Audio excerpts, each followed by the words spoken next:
It's the Hoffman Show. We're on the Team 980. We're always live as well on the free Odyssey app, and it is a Vibe Check Tuesday here on the Team 980. Appreciate everyone tuning in and answering our very sports talk radio-y, our very hot takey question. Anthony, are you ready for this very un-Hoffman Show graphic that is currently on if you're watching YouTube, and question that we are going to put to the audience today? I am ready. Are you sure? Because we didn't talk about this before the show. I guess I'm not. It literally is just like, I think this is the right question for Vibe Check Tuesday. Like, of course, we knew we were going to do Vibe Check Tuesday. And as always, it's like, how you feeling about the team, et cetera, et cetera. But really, I guess the core of what we're trying to answer right now, Anthony, is are the Commanders contenders? Bum, bum, bum. Should we? See, that's it's a fascinating question, just because, again, like, we've seen time and time again, or I guess we've seen times where we've got off to good starts to the season, where we've gone 4-1, we've gotten off to 3-1 starts, and some of those seasons have, spiraled badly. But also, I think that was in part to poor coaching, the fact that we had a lousy owner. It was a whole bunch of things, like, off the field. And I feel like this is probably like the first time in a while where it just feels different. Like, everything feels different. Like, everything feels different. Yeah. No, everything feels different. I mean, you've got ownership that is supporting the team, and that is supporting the team in the right way. Not like, hey, I know how I can support the team. I'm going to draft a quarterback. No, you personally should not draft a quarterback. A former owner of the football team. It's like, hey, we would like to go straight to Arizona to be able to not have to travel twice on a short week and have a cross-country trip and all of that stuff. Okay, cool. How much does that cost? $1 million? Yeah, here's a check. Do what you need to. Stay at a nice hotel. Make sure everybody's got what they need. Make sure Jaden can still get in at 4 a.m. Oh, by the way, the quarterback is showing up for work at 4 a.m. every single day because that's just how he does. The offensive coordinator is locked in. The defense is getting better week over week over week, even if they are playing bad offenses. But I think the big thing people will try to push back with, and, one, outside of bad vibes being scarred in the history of it all, and the fact that there are no guarantees that it's the NFL, I think people will say, well, they haven't beaten anybody yet.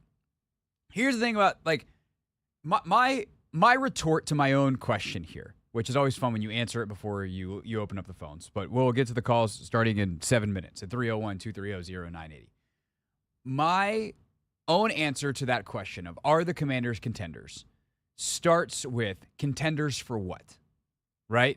Because are they legitimately a Super Bowl contender? I mean, look, I don't know that there's 5 teams that have necessarily played better than the Commanders so far. I was pedaling in place earlier and fired up some of the afternoon talk shows and morning talk shows and such, and I put on Cowherd for 5 seconds. I was listening to an alternate podcast. I just needed something on the TV in front of me, Anthony. All due respect to Colin, that's not meant to be a pot shot. It's just like I wasn't really listening to what he was saying, but they do their like herd rankings, and he ranks his top 10 NFL teams power ranking style. Unless they're I mean, I wasn't listening, so maybe the rankings are something else. But it did appear that he ranked the Commanders as the 5th best team in the league. And you just start to go through it, like, especially if you got some of these other teams that we think probably are better are sputtering. It's like, are there 5 teams that have been better through 5 weeks? Probably not. Probably not. But then what does that mean? Well, that's where it gets really hard, because you can only play who's on your schedule. But if we're trying to figure out how you're going to compete against the best teams in the league, they haven't exactly played that. The Browns' offense is horrendous, and their defense isn't nearly as good as it has been. And Myles Garrett is banged up, so even the best parts of their defense are not as good as they are accustomed to being. You have, obviously, Arizona is wildly up and down. They beat the crap out of the Rams, who are apparently a 1-4 football team. Then they lose 41-14 to Washington, and then they go out and beat San Francisco. So, like, how good of a win was it? I don't know. 41-14 in the NFL, that's not a bad way to win. But, like, how impressive is it? And, the Commanders play in a way that when they get up, they're really hard to catch. how do they play if they're down in a game? We haven't really experienced that yet. And so this Baltimore game, there's obviously so much that is riding on it because we're going to find out against a good football team just what happens. But the other retort I would say to that is, okay, what happens if they go out and Jaden's like, whoa, this is different. Oh, that's not what we anticipated. Okay, well, look at the rate at which Jaden Daniels has grown this season. If they go out and get worked by Baltimore, which is possible, I'm not going to predict that, but if they go out and get worked by the Ravens, I don't think the season's over. I don't think that they were frauds. I just think they haven't played to that level yet. And sometimes, we see it in the playoffs in the NBA every year. New team, feisty, good, has a great regular season. They get up against a team that is a lower seed but has been there before, and that lower seed is there is a level of intensity here that you are not ready for, and we are about to show it to you. And if the Ravens come out and they play with that we've been here before intensity, and the Commanders are like, oh, crap, we don't know how to do this, I kind of think they'll be ready for it the next time. And so, Contenders, and then, by the way, they play Carolina, Chicago, and all these teams, Anthony, where the schedules, the Ravens are the best team they're going to play for the rest of the season, unless Dallas or Philly is rolling come November, December. The Steelers are the only other team that I look at on their schedule that I can think of off the top of my head that's pretty good, I guess, and depending on what you think of the Saints, see what happened to them last night against Kansas City. They fought hard, but they're not on that level. And so I think for Washington, if your answer to contenders for what is contenders for the NFC East with their schedule and with the with their schedule and with the lead they already have being 4-1, absolutely they're contenders. Are they Super Bowl contenders?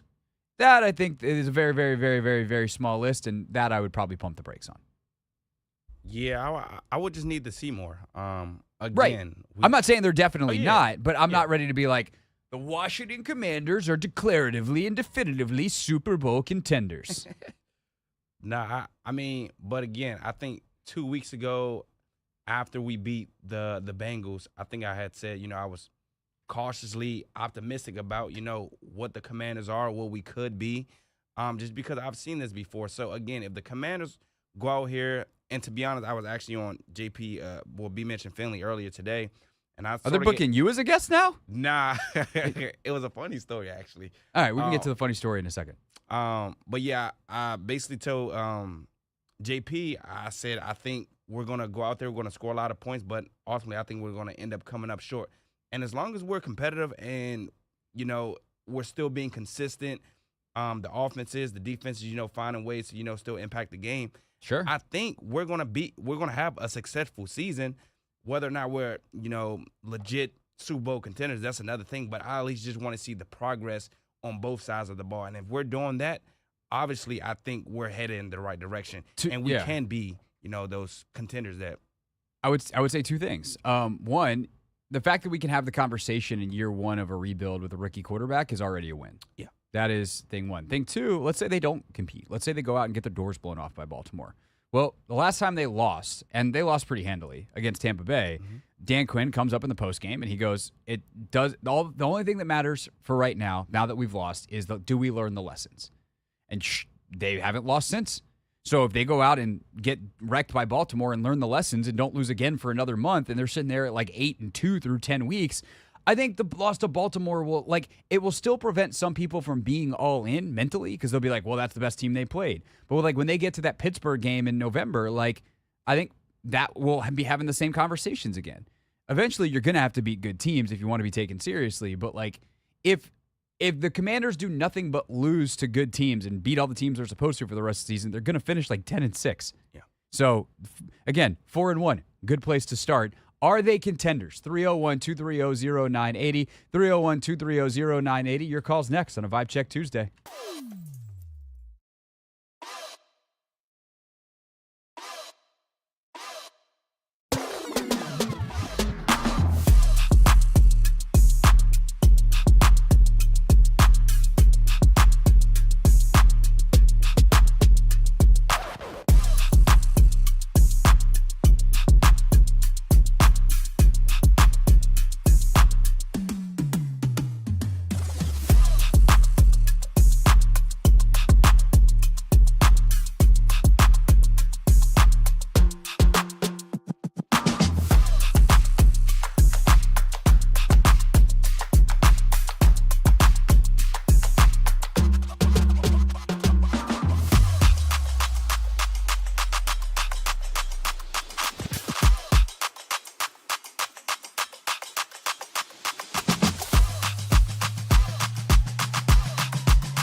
It's the Hoffman Show. We're on the Team 980. We're always live as well on the free Odyssey app.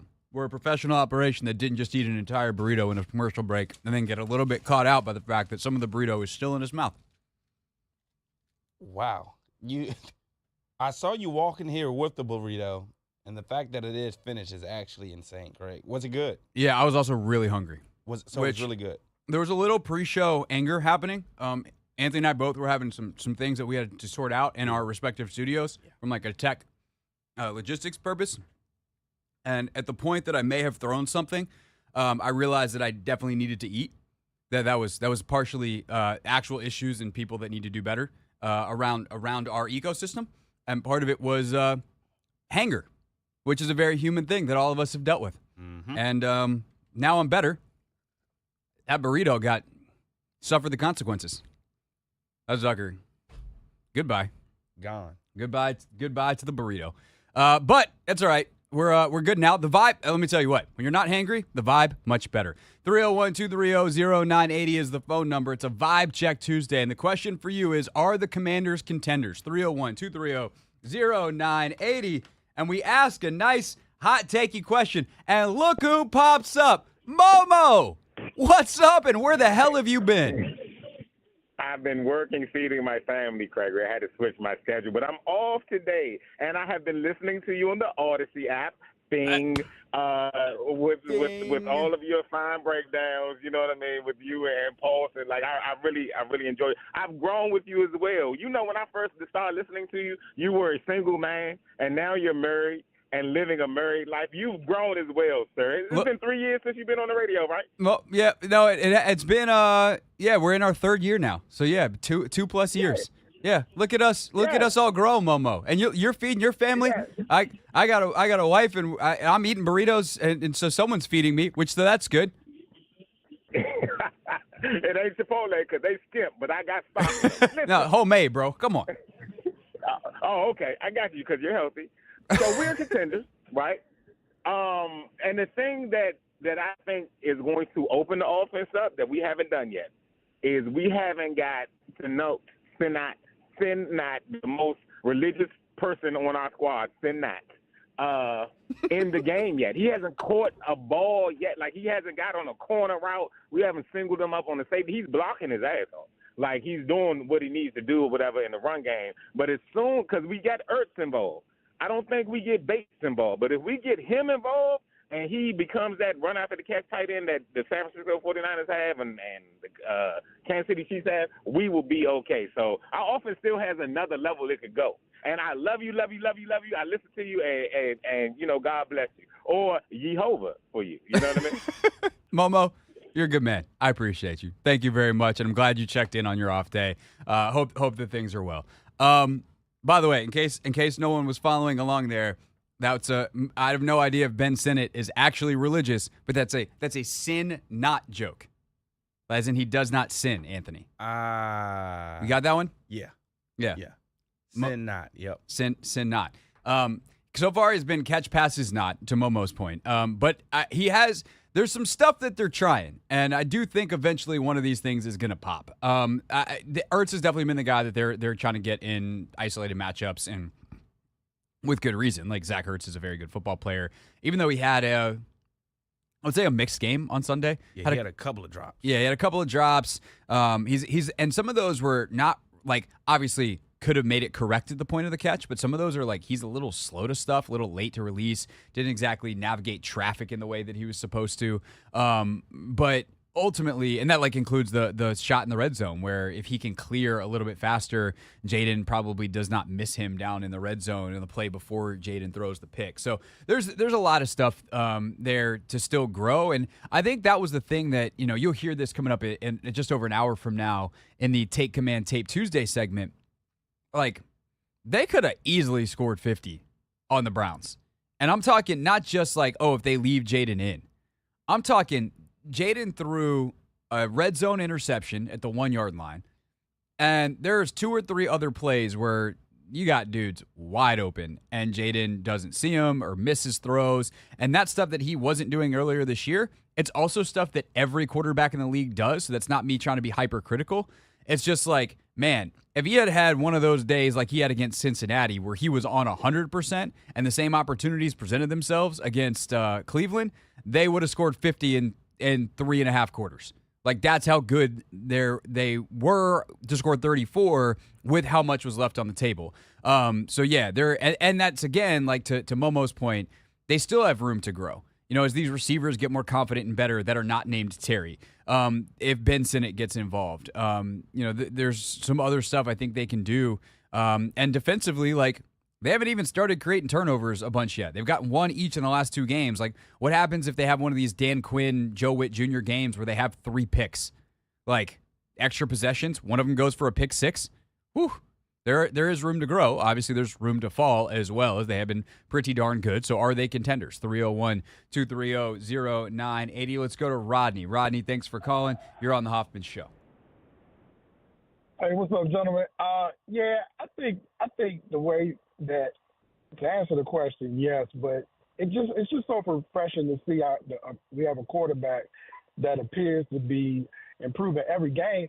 And when you hear things like, oh, he's not even seeing the whole field yet. So what we've seen, and as he's progressing, I believe that team can get in a position to be a contender. Defensively, too, it appears that they're improving. But one other thought I told when he picked up the phone, remember back 2 months ago when the kicker situation was messed up and they caught the dude on the video? Nobody cares about that because we're winning.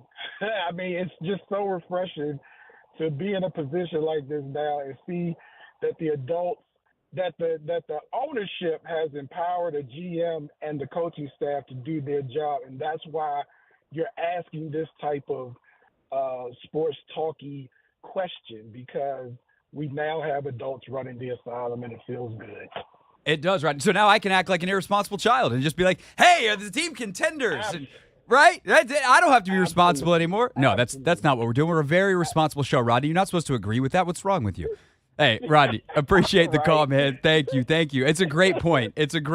And, I think that when you look at the defense and say, hey, it looks like they're improving, I'm telling you, like, going back and watching the tape, again, I cannot stress how bad the Cleveland offense is, and so it makes some of this stuff easier. But there's things that you're looking for week over week. Like, are these pressure packages starting to get a little tighter? And there's a couple plays in the game where Luvu and Wagner both blitz. First of all, I think people know that Frankie's a great blitzer. Bobby Wagner as a pass rusher is a freaking maniac. That dude, Anthony, you want to talk about having heavy hands? Oh, my God. Like, he will get up on an offensive lineman and just, bow, gone. Like, cool. You're a professional offensive lineman. I'm Bobby Wagner. I've been playing for a long time, and I will dispose of you like you are an actual teenage child in a football uniform. It's crazy. He has big biceps, too. So I'll be a little. Yeah, big, strong, old school linebacker. That was my favorite thing in training camp. It's like Bobby's, all these guys are out there in their shorts or this, that. Bobby's got sweatpants on like it's still 2012 and baggy sweatpants are in. Yeah. Oh, he's just. I'm Bobby Wagner. I'm here to play ball. Let's party. But what you see is, like, a couple weeks ago, Luvu would rush. He'd kind of chop step it, whatever. And then Wagner would be late looping, big wide loop, and it just wasn't very tight. And that takes too much time. Again, in an NFL pocket, we're talking about tenths of seconds here. The difference between 2.5 and 3 is the difference in the ball getting out or not. The ball getting, a quarterback hit maybe versus a sack. Like, oh, the ball got out, but I got a hit. Okay, cool. Can you get there 0.2 faster? Now it's a sack or a sack fumble, because you hit him as the ball is about to come out, right? So you have these situations that need super, super high-level execution. And now there's a couple plays in this game. And again, this Cleveland O-line's not very good, but Luvu comes up, chins the guard, and when I'm telling you, dude, like, Wagner is on his hip. He starts to the left, they cross. It's like a cross dog in the A-gap type of blitz. So they cross, Luvu cuts in front, and right as Luvu's chinning that guard, and the center is like, oh, wait, I thought I had him. We got to pass this off. Maybe is Bobby Wagner coming? Oh, no. Wagner is flying right off of Luvu's hip. And sometimes he gets through free. Sometimes he's able to just chin that guy right into the quarterback and cause a pressure, cause a flush. You get in the throwing window. Like, there is just good stuff happening. And also, it's not just those two, right? The TT stunts and twists inside between Allen and Payne are sharper. Those guys are rushing with the edge guys. And so you're starting to see the pressure package come along. Joe had a really great feel in this game for what Cleveland wanted to do. Part, again, because Cleveland's a terribly called offense and they're very predictable. But he was on top of it. He can't do better than what he did.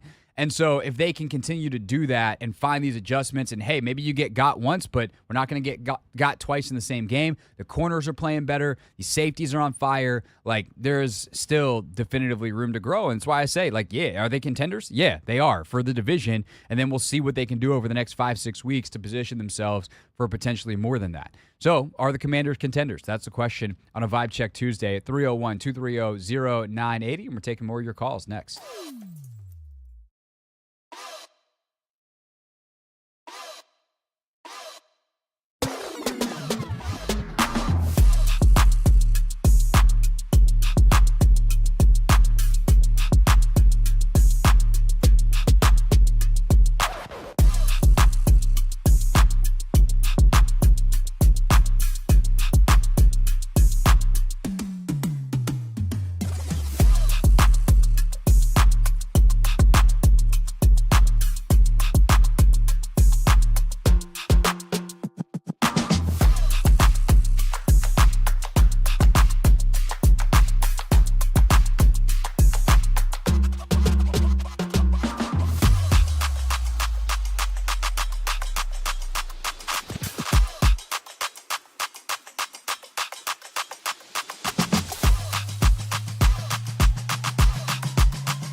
It's Hoffman Show. We're on the Team 980, always live as well on the free Odyssey app. Taking your calls, 301-230-0980 on a Vibe Check Tuesday. 301-230-0980 is the phone number. You can give us a call and answer the following question. Are the Commanders contenders? Yep, we're doing it. We're doing it. I know it's early, but They're 4-1. What else are we supposed to ask? 301-230-0980. Let's go to Steve in Houston. Steve, thanks for holding through the break. Are the Commanders contenders? Your answer is? My answer, can I give you a two-part answer? Can I answer it two ways? I don't know. We have to throw it up to the person in charge. Anthony, can Steve give a two-part answer? You took too long. Steve, yes, you can give a two-part answer, and Anthony's fired. He's no longer in charge. Oh, right. And then, Craig, I got a question for you. Okay. If I'm not too long, that I'm curious about in the game. All right, let's get through your two parts quickly, and then you can hit me with the question real quick. Fire away. Absolutely. Two parts. Yes, they are contenders, right? So when I watch every Sunday, they're definitely contenders, right? But the part that makes me say no is just history, the past. They're too good to be true. So when I watch them, I'm like, man, I'm really convinced of what I see. But it's like, is the history going to creep back up on us, and the house of cards just comes falling down? So that's my pause or my hesitancy for the most part. But no, when I watch this game on Sunday, I think they're bona fide contenders. Yeah, and I think that's fair, right? It's fair to wonder, is something going to happen, whether it's something that we've seen before or something not. It's the NFL. It's a week-to-week league. Things change. And, we've been doing this all week. Knock on wood that things just keep rolling. But I think it'd be really hard to watch the product that they're putting out there right now and not go, hey, this is a really good team. What's your question real quick, Steve? Question for you. On that touchdown pass from Jaden to Terry in the end zone, I'm of the belief he dropped that in the bucket, and because Terry is a body catcher, that's why it wasn't fixed. Just curious to hear that. And I think if Terry was more of a hand catcher, yeah, I think that would have been a check in the box for JD as a touchdown, and that would have been another 6-7 points on the board for us. No, that was definitely, and I'm going to be honest with you, Steve, when I watched the tape back of this game, I figured I was pretty good stopping at halftime, and I think that was early in the third quarter. So I have not actually watched that one back. I'm going to pull it up here in the break, and I'll try to answer that quickly, like off the top of the next segment. But I will say, like, watching it live and watching everything, the replays and TV and everything, it very much seemed like that was the case. That Terry, for all of his greatness, there are certain balls that he does not catch great. And that was one of them, and he very easily could have been could have and should have been a touchdown. Like, Jaden will check out great out fine on that play. They don't put points on the scoreboard for that, but yeah, no, I think you're correct on that. You got it, brother. All right, man. Thanks for listening. Thanks for calling. Let's go to Mark. Mark, are the Commanders contenders? Hi, Craig. No, they're not. It's too early to tell. I'm ecstatic. We're way ahead of projected scale, but we need to settle down. There's 12 games left. This Baltimore contest is going to be a true indication, but it's just too early. I'm not getting on the hype train like that, and I'm more of a fan than I've been watching the Washington football team since Sonny and Billy. So it's too early. We have a habit of jumping on the train and this and that. We're talking playoffs and all. And then another thing, are we contenders for the playoff or simply contenders for regular season? That's you got to peel the onion a little bit. So, well, in fairness to us, Mark, we did clarify that. I don't know if you tuned in a little bit late, and I understand, like, people get in their cars when they get in their cars. We did say, and off the top of the show, yeah. So I think it's a great point. It's worth re-clarifying at this point in the show, 30 whatever minutes in we are.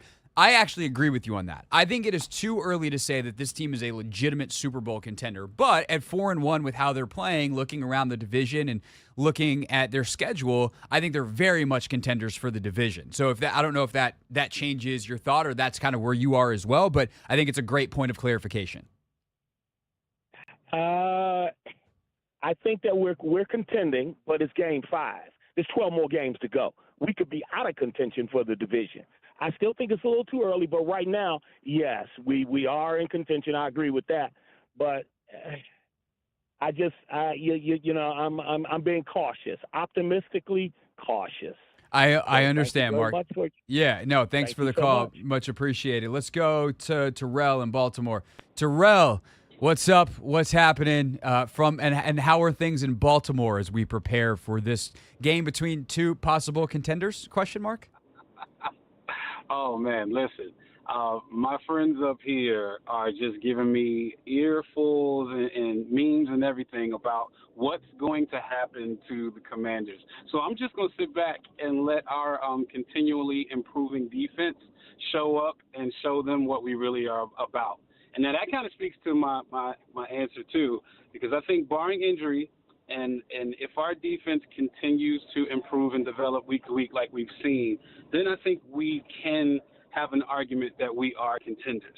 My thing is, I've gone through a year where Jason Campbell took us to 6-2, and then we went 2-6. And because of that, I'm a little jaded to get on that hype train.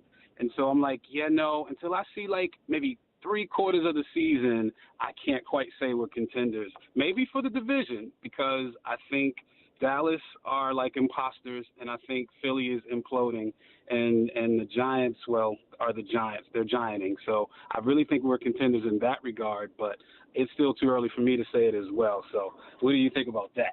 No, I think that's totally fair. And the Giants gianting, by the way, is the most frustrating thing ever, because every time you're like, you're the worst team in football and I'm done with you, they go do something dumb like beat Seattle on the road. And you're like, what? Exactly. What are we doing? But this is not, we can let them deal with that. Plus, New York Sports Talk Radio, they have enough to talk about today. I don't even know if we're going to get to the Robert Saleh thing today. But I think that, I think your point's well taken. Like, we've seen it before in the NFL, and I think, you said the magic words, like, if everyone stays healthy. Like, that's part of this, right? Is, are they're one injury away at multiple positions of things looking very, very different, and that is the nature of the NFL. That does not make them special. It is something that I think you become, the better you are over time, and the more that you have a guy like Adam Peters picking the roster, you do become deeper. But every team in the NFL at certain positions is just one injury away, because that's football. There's 53 guys, and there's a salary cap. And, more specifically, that's the NFL. And so I totally hear you. We know that we've seen this versions of this movie before. I just would say, like, the process is very good. They're doing everything that they need to. And, if we take away the prediction on injury fronts, if they were to continue to do the same things they're doing right now, I think that they'll be perfectly fine, and the defense will continue to get better. The offense probably regresses a little bit once they face stiffer competition, but that's still good enough to win football games in my humble opinion. And that's the point, because we just saw Buffalo go into Baltimore and get manhandled, right? And so it's like, you want to see what will Buffalo do, coming out of that. And the same thing with our team.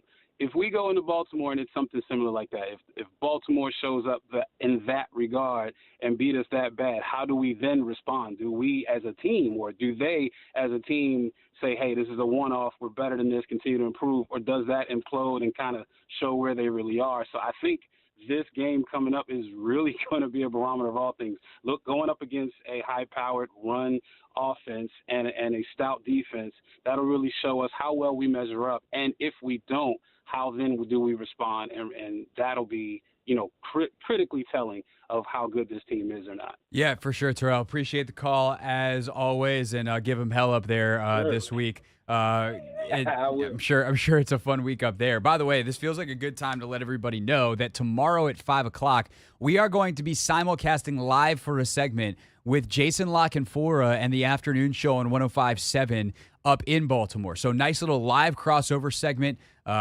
That we never done that before on this show, but very excited to do it with JLC and his crew up in Baltimore. So look forward to that tomorrow for Not My Beat. Today's Not My Beat, of course, it's Tuesday, so Mitch will join us, Mitch Tischler, on a Tischler Tuesday, coming up in just a few. But still on this Vibe Check Tuesday, as it's that as well, we'll take more of your calls to wrap up the hour next on the Team 980.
Are the Commanders contenders? That's the question at 301-230-0980, 301-230-0980. It's a Vibe Check Tuesday. It's also a Tischler Tuesday. Mitch will join us coming up at 5 o'clock. But let's keep things rolling with Carlos. Carlos, are the Commanders contenders as they sit at 4-1?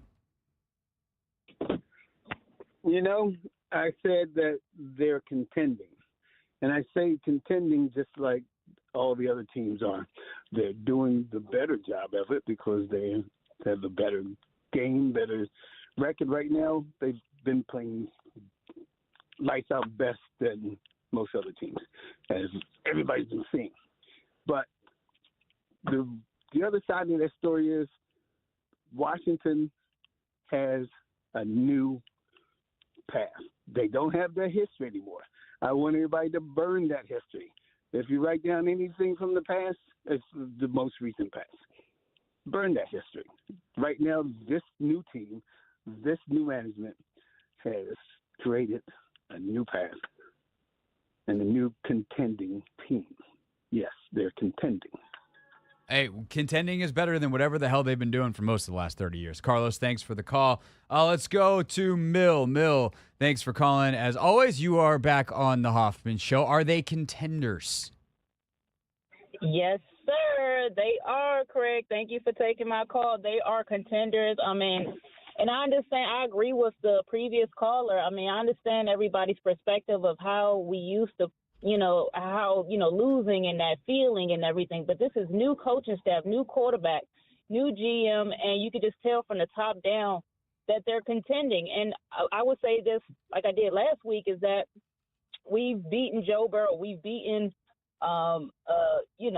Arizona. I mean, we've beaten some good quarterbacks. And at the same time, you keep seeing the offense and the defense get better each week. And going into this Baltimore game, we're going to see more of that. And I would say one thing that, that you said, if Terry would have scored that touchdown, if Jaden didn't turn that ball up, we would have looked at a 50-point game against Cleveland.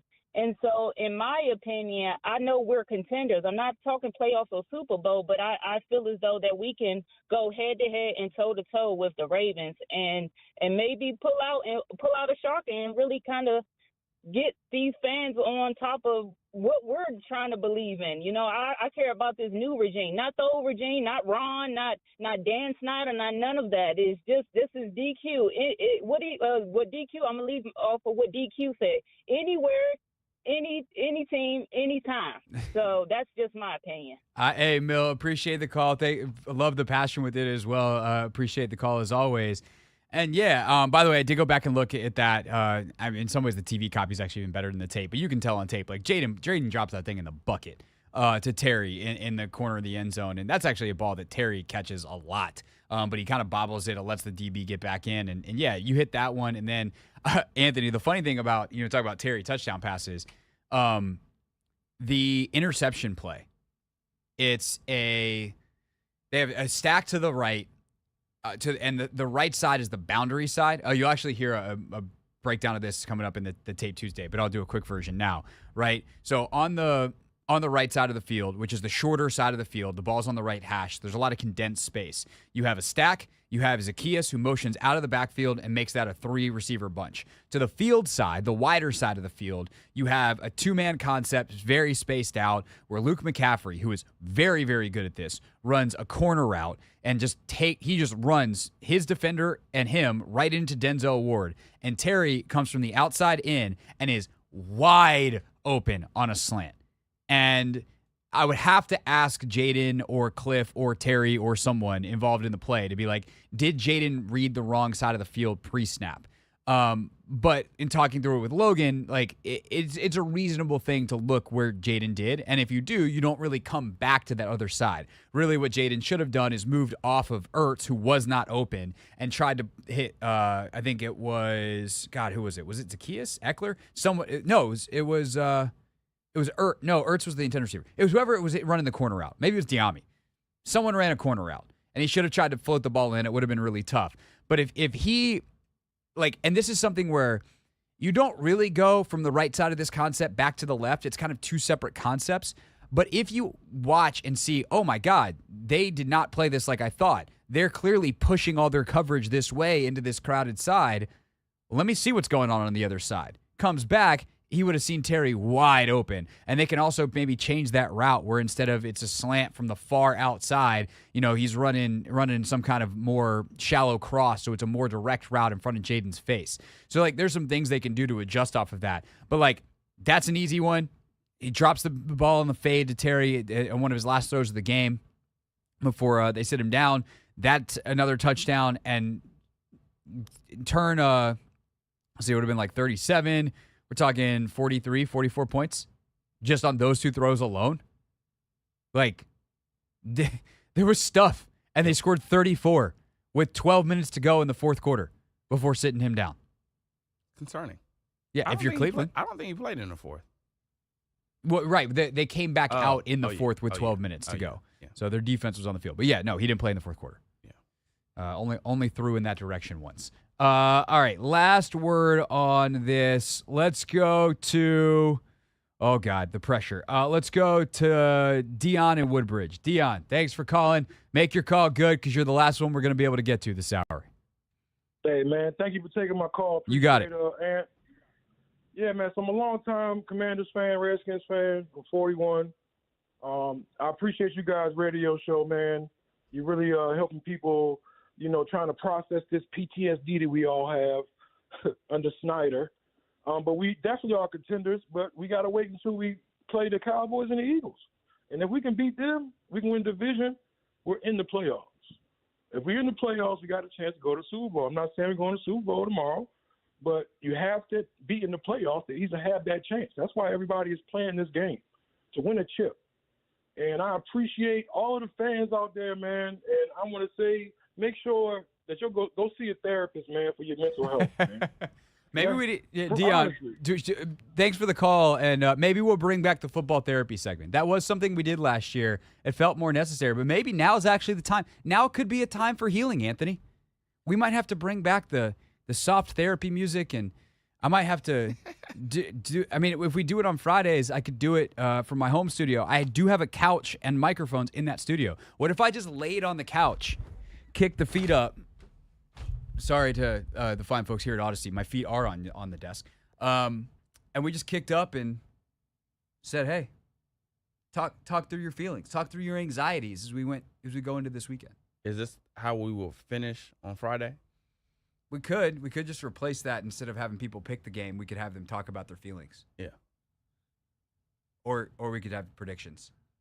I think I like the predictions. I think, you know what I think? What? I think we should get a couch in here. I think that's not a great Friday segment. I do think it's a great, Wednesday-ish segment.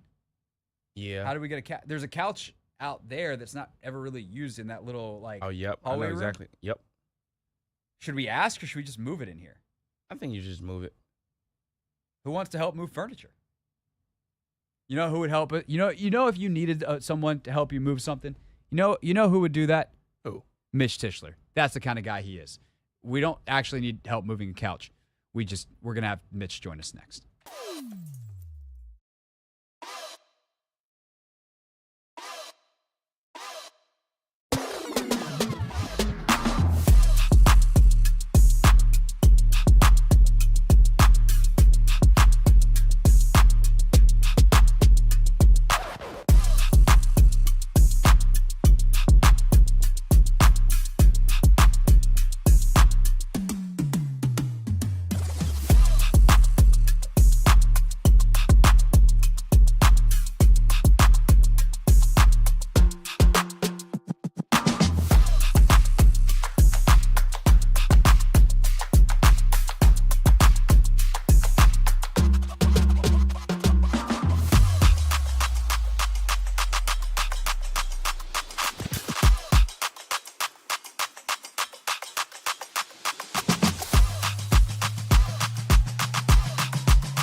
It's the Hoffman Show. We're on the team at 980. We're always live as well on the free Odyssey app. It is 5 o'clock on a Tuesday here in the nation's capital. And if it's 5 o'clock, it's Tuesday, and you heard air horns, it's time for a Tischler Tuesday, everybody. Today's edition of Not My Beat. Today's top story from the perspective of someone who's there. You are looking live. This just in. Not My Beat. Mitch Tischler, co-host of the Beltway Football Podcast from Monumental Sportsnet. Mitchell, how are we doing on this Tuesday? Oh, we're doing great. As long as this team keeps winning and this offense keeps humming, we need to keep firing up those air horns. Yeah, I mean, it's just an air horn kind of town right at this point. Everyone's partying, everyone's having a good time. But Mitchell, I did dare ask the question for our Vibe Check Tuesday segment to the fan base, and I will start asking you as well. I went there. I went full sports talk radio host, and I dared ask, is this team contenders? If you're asking me to answer the question right now, I would say yes. But we'll know a lot more after Sunday. I mean, each time that this team has played, a team that's kind of a step up in competition, they've raised their level. And to be fair, I think we thought the Browns defense was going to bring a little more towards Jaden Daniels in this offense and be able to slow him down a little bit. And, of course, that didn't happen. And so as much as I want to talk about the vaunted Ravens defense and how good of a team it is, the Ravens are actually Super Bowl contenders. They've proven that over the years. Lamar Jackson is an MVP. We know what kind of team they are. This will be a great litmus test for the Washington Commanders, for Jaden Daniels, for Joe Witt Jr., for this entire team to kind of figure out where they stand. No, I totally agree. And I think, just functionally, because they're 4-1, you get to that point from a record standpoint, you're obviously in the mix for contending for your division, contending for a wild card spot. Are you a Super Bowl contender yet? That's a different question. And nobody, we won't know that about anybody for sure until November, December, except for, say, the Ravens, who have been on the verge of it, the Chiefs, who have obviously won it 2 years running. But I do think that, to your point, they have, I thought the Cardinals presented some interesting challenges for them defensively. There were obviously other areas to exploit, and they absolutely beat the brakes off them. Cleveland, defensively, there's some stuff there where you're like, hey, this could be a problem. And the fact that they have just absolutely destroyed all comers since week 1 in Tampa, Mitch, does make me look at this team, I think, differently, even though there is a rookie quarterback in place. Yeah, I mean, I don't want to say that this team is Jaden proof, but I mean, every time they've been faced with something, they've shown out and they've stepped up their offensive game. And I think one of the things I've been most impressed with was, you had the unbelievably efficient offense the 2 weeks in a row against the Bengals and then against the Cardinals. Against the Browns, they struggled a little bit. I mean, midway through that second quarter, you're looking up and you're like, oh man, this team isn't really performing quite well on offense, and then they start ripping off big play after big play after big play, and all of a sudden you look up at halftime and they have 24 points, and this game is almost out of reach for the Browns. And so I think the fact that you're seeing this team kind of do it in different ways, we've seen Jaden dominate throwing the football, we've seen the team dominate on the ground, we've seen them, dink and dunk their way up and down the field, and then we've seen them, hit big plays. I think speaks to the staying power of what we're seeing on the offensive side, because they're not reliant on one particular thing to make this offense go. Mitch Tischler, co-host of the Beltway Football Podcast, with us on the Hoffman Show. You mentioned how they did things differently offensively. It wasn't this 70, 80% completion percentage, 90% against the Bengals. Jaden was in the mid-50s, but they found big plays. What impressed you, or what stood out either in the moment or as you went back and reviewed it, that you're like, wow, that's something that's maybe different, or the thing that really impressed you the most from what they were able to do offensively? Yeah, I mean, this Browns defensive line is probably the best defensive line they've played yet so far this season, I believe. And I was just really impressed with the way that Cliff Kingsbury manipulated that defensive line with what he did both in the run game and the pass game. On the left side, you had Brandon Coleman and Cornelius Lucas going up against Myles Garrett, who is one of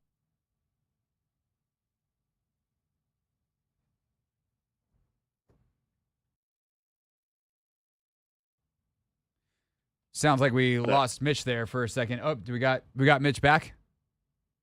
Hello? Oh, no, Anthony's talking to him on the phone. All right, Mitchell, now we got you. We got you back there? I got you. The joys of cell phones in this day and age. But yeah, modern technology, telephones. The Browns have a really good defensive line. I just really liked what Cliff Kingsbury did in terms of trying to trick them and move their eyes. He does a lot of false pulling with the offensive line. But you look on the outside, just kind of in the pass pro game, and you have Brandon Coleman, Cornelius Lucas over there on the left side against Myles Garrett, one of the best defensive ends in football, and they sent running backs, they sent tight ends at them, they chipped them, they didn't let them run free, and ultimately, they gave Jaden Daniels the time in the pocket to read the defenses and get the ball out. And what's impressive about Jaden is that when teams bring kind of zero blitzes or extra rushers that you can't account for, ultimately it's on the quarterback to account for that free rusher. And I think there were 4 times in that game there were free rushers. He was 2 of 2 for 75 yards passing and 2 of 2 for 60+ yards rushing. And he did a great job of neutralizing any sort of pressure that was coming his way. And I think Cliff Kingsbury has just put together an incredible game plan for these guys the first couple of weeks of the season. Mitch, one thing that I also think is worth pointing out about this offense, and really this is team-wide, but specifically it shows up on a couple of plays offensively in this game, the hustle and the extra stuff that they do, right? Luke McCaffrey on the B-Rob touchdown in the first quarter, blocking for 4 or 5 seconds, and he winds up not only blocking his corner out of the play for long enough to slow-mo break a tackle, but then he blocks him into a pursuing safety, so he gets 2 on that play.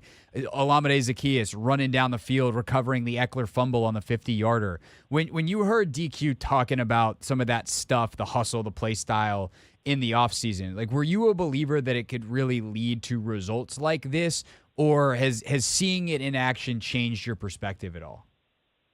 Oh, seeing it in action has absolutely changed my perspective. I mean, every coach talks about that, wanting guys to buy in, whether they're getting the football or not, working their butts off, on plays that aren't necessarily called in their direction. And I think we saw some of the faults when that doesn't happen last year, with the Eric Bieniemy offense, because you had guys who didn't think they were going to get the ball. They weren't coming off the line fast. And then ultimately, one guy not running their route hard or not doing their job, to the nth degree affects the entire play. And, you can talk about culture all you want with Ron Rivera and, previous group. This is the culture that you need and that you want. Last week, you had Terry McLaurin lead blocking on a touchdown run. You mentioned the Luke McCaffrey run, the Olamide Zaccheaus fumble recovery. Brian Robinson is playing super beat up on a hurt knee, and he picks up 2 blitzers on one play that allows Jaden to kind of roll around to the outside and hit Terry for that long pass. I mean, what's most impressive to me about all of this has been the buy-in from this unit, and particularly on offense, but we're starting to see it a little bit more on defense kind of as I think they're getting more comfortable in the defense. But you're seeing guys that are out there playing hard from the snap to the whistle, and that's not always been the case here in Washington, and it shows you how much of a difference it makes when guys are willing to buy in and be a part of all that. Right, we just don't remember Austin Eckler fumbling because they recovered it. And it's like things like that you become huge, like in the past, oh my God, 50-yard run, we can't even do that right. And all of a sudden you see it happen. And by the way, if he hadn't recovered it, Luke is right there. Brandon Coleman's chasing the play 50 yards down the field. Like, John Bates is coming to clean up. Terry's out in front. He doesn't recover the fumble because he's trying to lay a block and get in front of Myles Garrett, who for some reason is 50 yards down the field on a hurt Achilles because he's a maniac. So it's stuff that just adds up, and it's really cool to see. You do mention, though, the defensive side of the ball. They're starting to come together. Logan and I kind of struggled with just how much credit to give them because this Cleveland offense was so horrendously bad. How did you and JP parse it out in terms of, like, yeah, they did a great job, but also the test was only so hard against the Browns on Sunday? Yeah, I mean, you take it with a grain of salt because of the team that they're playing. I've seen Deshaun Watson's numbers over the past, 2 years or whatever, and recognized that he wasn't playing well. It wasn't until I got eyes on him for, a full 48 minutes that you get a real feel or 60 minutes for a real feel for how broken of a quarterback he is. But you know what? You can only play the team that's in front of you. And there are a couple things that I like that I think we're going to see a little bit more of as we move forward, particularly along the defensive line. I like they had John Allen, Deron Payne, Johnny Newton, and Frankie Louvu lining up as kind of your 4 D linemen. And those are 4 dudes that Johnny Newton we're still learning about. But the other 3, are, trustworthy pass rushers. And I liked when they got into obvious passing situations. It wasn't always, let's get the fastest defensive ends on the field. Let's get the guys who are going to contain the quarterback. And I thought they did a really good job of that last week or 2 weeks ago against Kyler Murray. They did a good job this week against Deshaun, who clearly didn't want to run a whole lot. But that's going to be an important part as you look forward to this Ravens game. I mean, teams have been trying to hem up Lamar Jackson for years and haven't been able to find a way. And ultimately, that Lamar is going to make a couple big plays. It's going to be about limiting those big plays and making sure that, you try and make him as one-dimensional as possible and not let him beat you with his feet.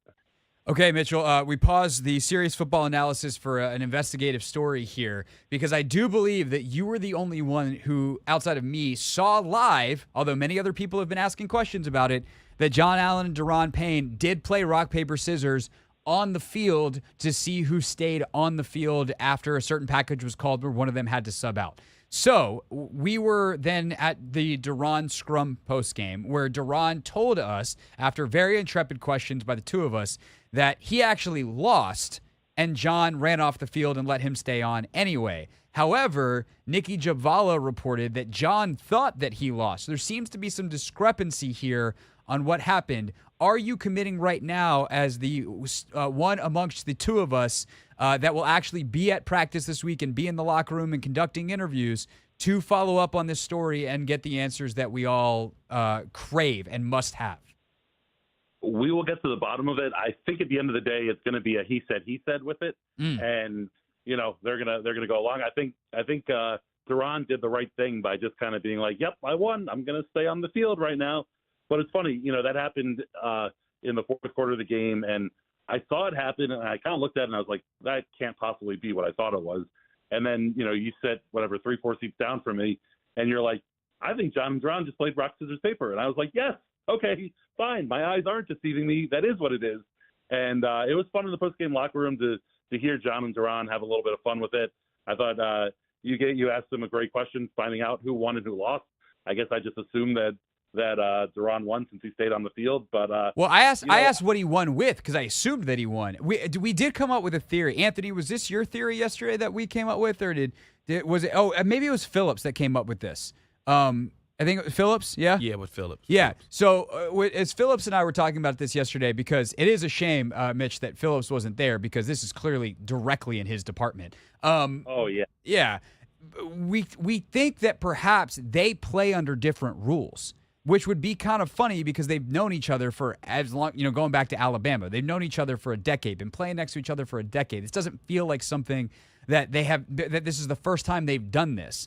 But what would make sense is that if Daron says he threw paper and lost, but John says no, he threw rock and he won, do they not agree on rock, paper, scissors or rock, paper, scissors, shoot? Because if you go on shoot and John thinks you just go on rock, paper, scissors, then your hand is still in the rock shape. And so if you go on shoot, then Daron throws the paper, but John already thinks that he's lost and he's running off the field. I think we need to investigate that theory, the Phillips theory, if you will, because I think it's a good guess. I like the Phillips theory. That's pretty good. I think it all happened quickly in the moment, and I think John probably was like, this might not be the best idea for us to be doing in the middle of a football field and just wanted to get off. But let me ask you this question. I've never played this game where there's not a shoot involved. Are you a non-shooter? I always try to clarify because growing up, I had friends that would do it both ways. Hey, Anthony, where are you? Are you a rock, paper, scissors shoot, or are you just rock, paper, scissors? I'm definitely shoot. Yeah, I prefer rock, paper, scissors shoot, but every time you take it for granted, someone goes rock, paper, scissors, and then you're waiting on shoot, and they throw down scissors on like the third thump, and you're like, what are you doing? It's rock, paper, scissors shoot. So what's been fun for me this week is I have always, like a kid, called it rock, scissors, paper. I did notice that. And my friends give me a hard time about it all the time, that I'm wrong, and I'm just indignant about it, saying that, you're wrong, I'm right. I didn't know that there was such a fervent following of rock, scissors, paper on Twitter, and that those people would be so enthusiastic to tell me how wrong I am about what I call the game. I was going to say, Mitch, has anybody told you that you're right? Yeah, me. Right between my ears, every single time I say it, it says I'm right. Do you know the origin of how you began to say it differently than everyone else? I don't know. I'm actually having dinner with my parents a little bit later tonight, and I want to find out whether it's just like a Tischler thing or whether I just decided that my name was better than the name that is widely accepted elsewhere. All right. Well, we look forward to the follow-up on both what happened with John and Duran and the origins of your inverted name for the game. There's a lot. I feel like Mitch was going to say something funny there, and then his phone cut out again. Oh, no. We can't lose Mitch twice in one interview. Anthony, you're going to have to pick up the phone and see if he's there. It's the Hoffman Show. We're on the Team 980. We're always live as well on the free Odyssey app. We do very important investigative journalism, and now Mitch Tischler is back with us. Mitch, what were you going to say about all the follow-up? Yeah, I was going to say that we've had a lot of investigative journalism around this team and this franchise for a lot of years, but this might be the most important one. That in Congress, 1A and 1B. So when you have been covering this team for a long time, you've been around this team for a long time. You've been to a lot of big games, and you've been to the rest of them, which is most of them. This is the most important, just purely on the field game for this team since when, in your mind? To be honest, I started covering the team in 2008, and I think what's a lot of fun is this is the best record they've had since 2008. So it's almost full circle for me through the first 5 games.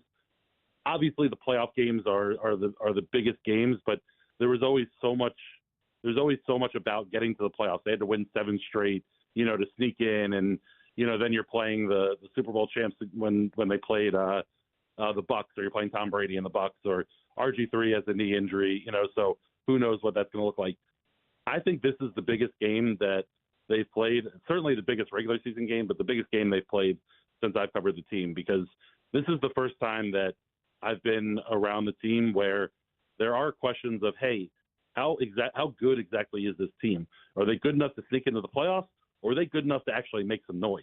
And as Jaden Daniels continues to exceed expectations every step of the way, it's hard to not start leaning towards this is a team that can win real football games when they matter. And so to get a test like this against the Ravens this early in the season is such a good starting point to get a feel for kind of who they are, where they are. So to me, this is the biggest game in the, whatever you want to call it, 16 years that I've been covering this franchise. Wow. No, I think especially if you take off playoff games, there's a couple of like win and get in games that feel like they have to be mentioned, but those are quasi-playoff games, and a lot of those were in years where like they weren't like, even if they made the playoffs, I don't think anyone was scared of them. And so I totally understand what you're saying. I guess my other follow-up question, we'll wrap up with this thought, Mitch, is like there's a bunch of questions that have been answered about this team. They do certain things far better than we anticipated them doing them. What are the biggest lingering questions for you, and whether they can be answered this weekend against Baltimore, or like the can Cliff still cook like this in November, December question? Like, what are the big things that still need to be checked off for you outside the obvious of health and consistency? Yeah, certainly, we've seen when Cliff was in Arizona, him do well early in seasons and then fail to kind of adjust as the season moves on. And I think as we get through this season, that'll definitely be something that I'm keeping an eye on. But for right now, it's got to be on the defensive side of the football. They've had 2 straight games where they let up 14 or less. They didn't get beat, too bad over the head by star receivers. You had quarterbacks who are named and, kind of are Lamar Jackson light, I would say, in terms of their want to and ability to scramble and all that.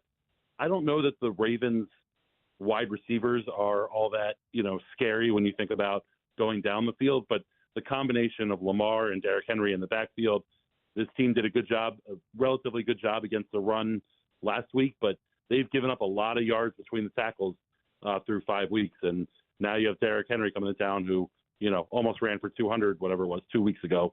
So I think, to me, the questions right now are centered around, can the defense follow up these 2 good performances with even a decent one? I don't think there's any expectation that they're going to stop the Ravens up and down the field, but are you going to be able to hold them to under 30 points? Are you going to be able to force them to punt a couple times, or, go 3 and out every once in a while, and, give your offense an opportunity where it doesn't have to operate at 100% efficiency to come out with a win?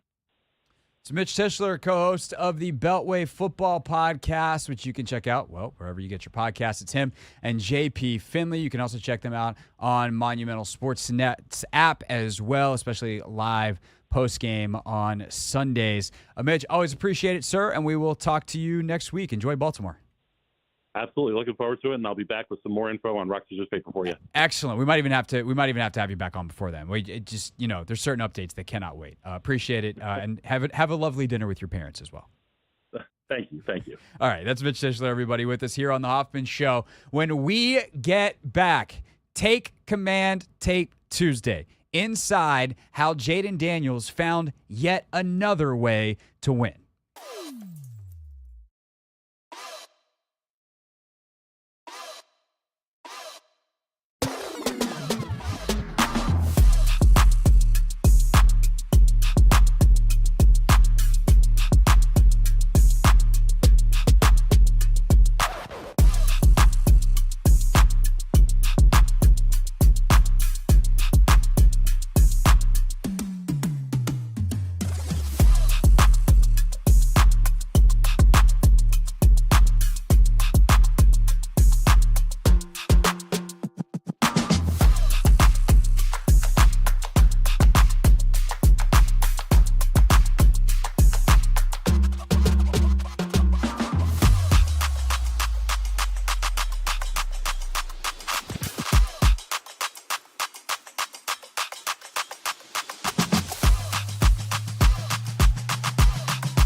second pick in the 2024 NFL Draft, the Washington Commanders select Jaden Daniels.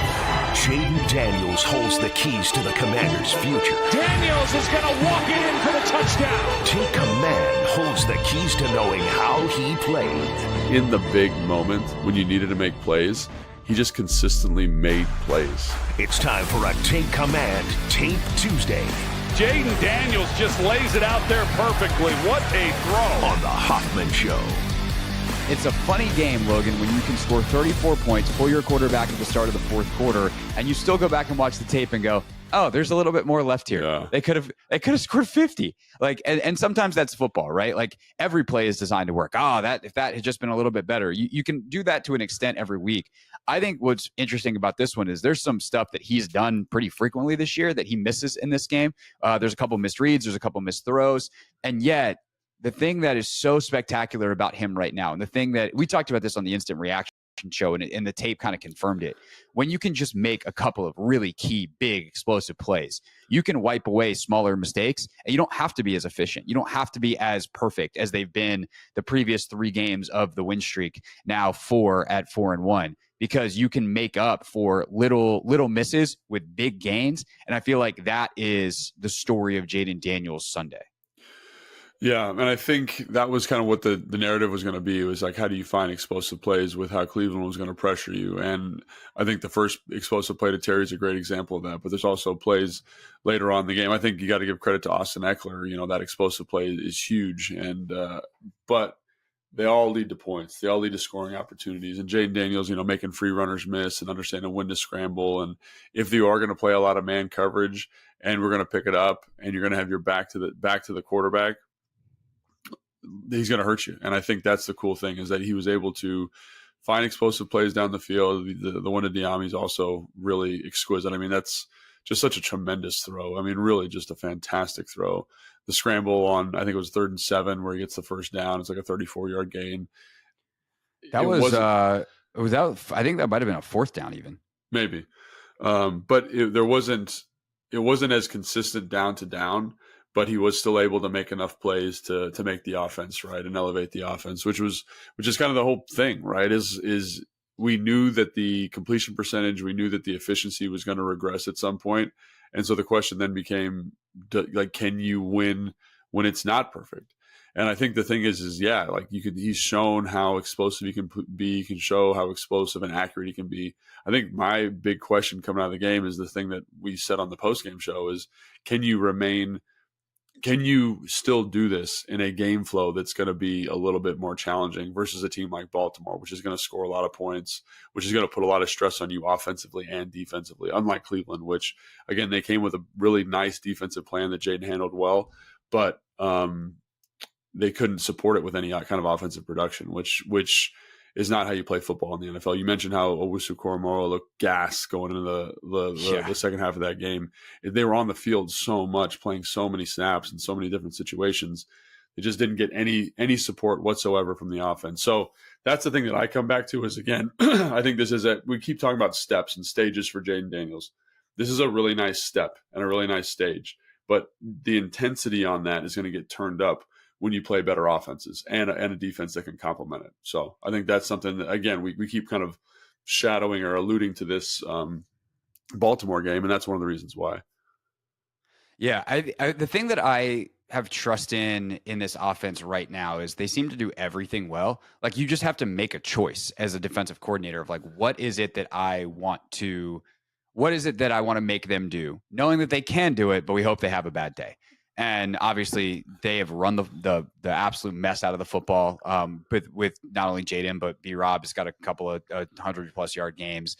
Eckler's been great. Like, they will run the ball down your throat if you give them the numbers to do so. So it's like, okay, well, let's let Jaden beat us from the pocket, because we certainly don't want him to scramble. But he's shown the ability to do that. And there's, if you're going to dedicate an extra player down in the box to run, like, he will pick his matchups. And I think, he's shown a really good understanding of where that, like, the Diami play is very simple, right? He's got one-on-ones. He knows it, but he's like, this Emerson cat has not had a good year defensively for Cleveland. And I think Diami can win here. And even though Diami hasn't had as many of the explosive plays throughout his career as I think a lot of people thought he would when he got drafted, like, he's still De'Ami Brown. He's still really, really fast. Yeah. And he trusted De'Ami to win, and he did. And you have a big explosive play. So I think that's the interesting thing going against Baltimore is like, and any other, good team they place this season is like, okay, they're probably going to do what, frankly, Cincinnati tried to do to Baltimore last week with Lamar of like, can you beat us from the pocket? And in many ways, Jaden's game against Cleveland was similar to Lamar's game against Cincinnati, where it wasn't the most efficient, but like Jaden completed, was it 15 of 24 or something like that? Yeah. We had 238. Like that's not a slouch a day of passing production. So he found the big plays to make the most out of the completions. And even though there's definitely some where there's some plays left on the field, some opportunities missed, the red zone, obviously was not great, that the pick, and he has a kind of a funky throw on the play before it. Like it could have been even worse, even worse for Cleveland, even better for Washington statistically, and even better for Jaden statistically with like one or two more key completions. Like that is the floor underneath him, which is tremendous. Like I hope people hear all that and like, dang, that sounds really negative. No, that's actually exciting. It's like he wasn't this like crazy, historically efficient 80% completion guy, and he was still this productive and he was still this good. That's tremendously exciting because the step that he's in right now is he's finding different ways to win games, and that's ultimately the job. Yeah, and each week we want to look for some type of growth, and I think that's the thing I just alluded to prior to that is it wasn't the cleanest, it wasn't the most effective. I don't want to. I'm so excited for this team and this organization. Like he has all the signs and kind of makings of like what everyone's been looking for here for a long time. But I do think that this team is somewhat imperfect, and I think this offense is still somewhat imperfect from a personnel and talent standpoint, even though they've been playing so well. So that's where, again, like in this game, I was actually hoping that Cleveland could put a little bit of pressure on them offensively. Like let's say they go 3 and out and Cleveland goes down and scores. Does that change how Cliff calls a game? Does that change any of the dynamics in the offense? Do we lose some of that kind of running ground and pound that's made this team so successful? Is that less in the game plan? Is it more on Jaden? How does he handle more responsibility? So I think that's the thing, again, that I come back to. It's like, yeah, was his performance excellent? Absolutely, it was excellent. But I think he was really, when we talked about this a little bit at the top, but he was really supported by the defense. And the defense was able to, at every turn, give him the support that he needed. So 3 and out, it's okay. We'll get that. We'll get the turnover back for you. Oh, they're backed up. We'll get the ball back for you with good field position. Oh, okay, you're backed up. We punted. It's okay. No points here for Cleveland. And they just were able to constantly do that because of, how effectively the defensive game plan was, but also some of Cleveland's ineptitude. So it's great to see the explosive plays. It's great to see the production. It's great to see the composure, all those things we've seen. But what happens when it is all on him? And that's the thing that right. I think is like the next step. And we talked about steps, and I think he answered a step here for sure. But just so fans understand, like this, the volume on this can get turned up really, really quick if the offense of the other team is really good. And if you think about it, we've played imperfect offense. I mean, Cleveland, the Cincinnati Bengals is a great example of a really good offense that can execute at a super high level, especially when Joe Burrow's playing the way he did. And I think Jaden met that challenge there. However, I was going to say Cincinnati was the best one, but also their defense has been horrendous. Right. And so, Baltimore's a different animal. But again, so all these things are really good. And he took a step. But next week, it's going to be a new step. And how's he going to handle that adversity? How's he going to handle that moment? And I think those are the things that are really exciting about him is that despite the adversity, despite the situation, despite the imperfectness of this last game, imperfect in air quotes there, because I think it's still a pretty gosh darn good game, he seems to meet the occasion. So to me, it's like, where's the line? Like, where is he in his final iteration? Like, where do we see him struggle or stumble? And we haven't really seen it yet. I mean, I know you kind of were alluding to the fact that this maybe was a stumble, but to find the explosive plays the way he did, to work and elevate the offense the way he did in certain moments, I think speaks to the kind of talent that he has. And it just, I want to see where the ceiling stops, basically. Where is that ceiling? And I think that's the thing is, in some ways I'm disappointed because Cleveland didn't challenge him in that way. And we didn't get, you know what I'm saying? Like that's kind of how you didn't hold up your end of the bargain, although you were exactly who we thought you'd be because you're terrible. And just to clarify, like I wouldn't say that it's a stumble. He found a different way to be excellent, right? I don't mean to misquote you there. Yeah. No, I think it's a good. I'm glad you said it though, because it's a good point of clarification, right? It's not that he stumbled; it's that he did it. He found success differently. But I'd also say this in counter to your point: like if the bar for him to potentially struggle, where we're like, oh God, can he do it against that team? Is Baltimore like? There ain't 5 teams that are better than Baltimore. And so, like, look at the rest of the schedule. Carolina, no. The Chicago Bears, that's an interesting one, especially if Caleb gets rolling, because their defense has given up 21 points or less in 10 of their last 11 games going back to last season. The Giants, again, the Steelers, who offensively cannot keep up, even if their defense is great. The Eagles, we'll see where they are by mid-November. The Cowboys, okay, but their defense isn't that good. They're maybe starting to find some things. Tennessee, no. New Orleans, no. Philly again. Atlanta, they've been all over the place. Who knows what they are by December 29th. And then Dallas, like that's it. That's the season. Baltimore's easily, maybe not easily, but Baltimore's definitively the best team you're going to play. And so even if he does struggle and it's like, okay, wow, that was a learning experience. If they were to play Baltimore again, they obviously can't play them in the playoffs, but a Baltimore caliber team again in the playoffs. They make it, they take this easier schedule, and all of a sudden you're in the playoffs facing one of those teams. I have full confidence the way that Jaden's learning curve has been that he'll be better the second time around against that caliber of team. And like, that's kind of the crazy thing with him is like, okay, maybe he will make a mistake, but he's not going to make the same mistake twice. And we've seen that in games. We've seen that almost in drives sometimes. And so game over game, week over week, month over month, I do have confidence that he will find it because I just think he is that caliber of player already. Not that it's going to be smooth forever. Not that he's never going to have off weeks. And we should, remember that he's human in that level. But I don't think the train's going to come off the tracks and crash in any meaningful way, even if it hits a bump in the road and they have to reset on 1 week at some point in the season. Yeah, no, I see it exactly the same way.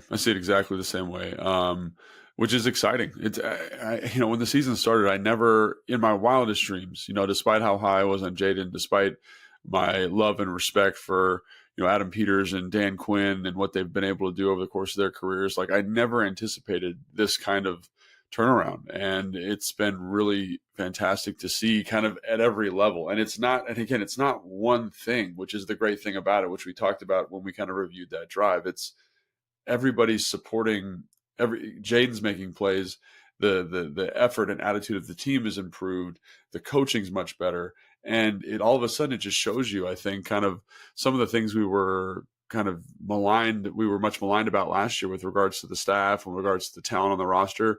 You just see how that all elevates when the situation's right. And it gives me a lot of hope and optimism that this thing could be kind of what you're talking about. The schedule outside of Baltimore isn't that crazy. I mean, New Orleans has done some good stuff, and Philly's always very, very talented. It's a division game. I'm not saying they're going to win out or anything like that, but all of a sudden there's life here. And I think you see that when you talk to the players and when you hear the players talk about Jaden, it's like, man, he just has it. He's the guy. There's something about him.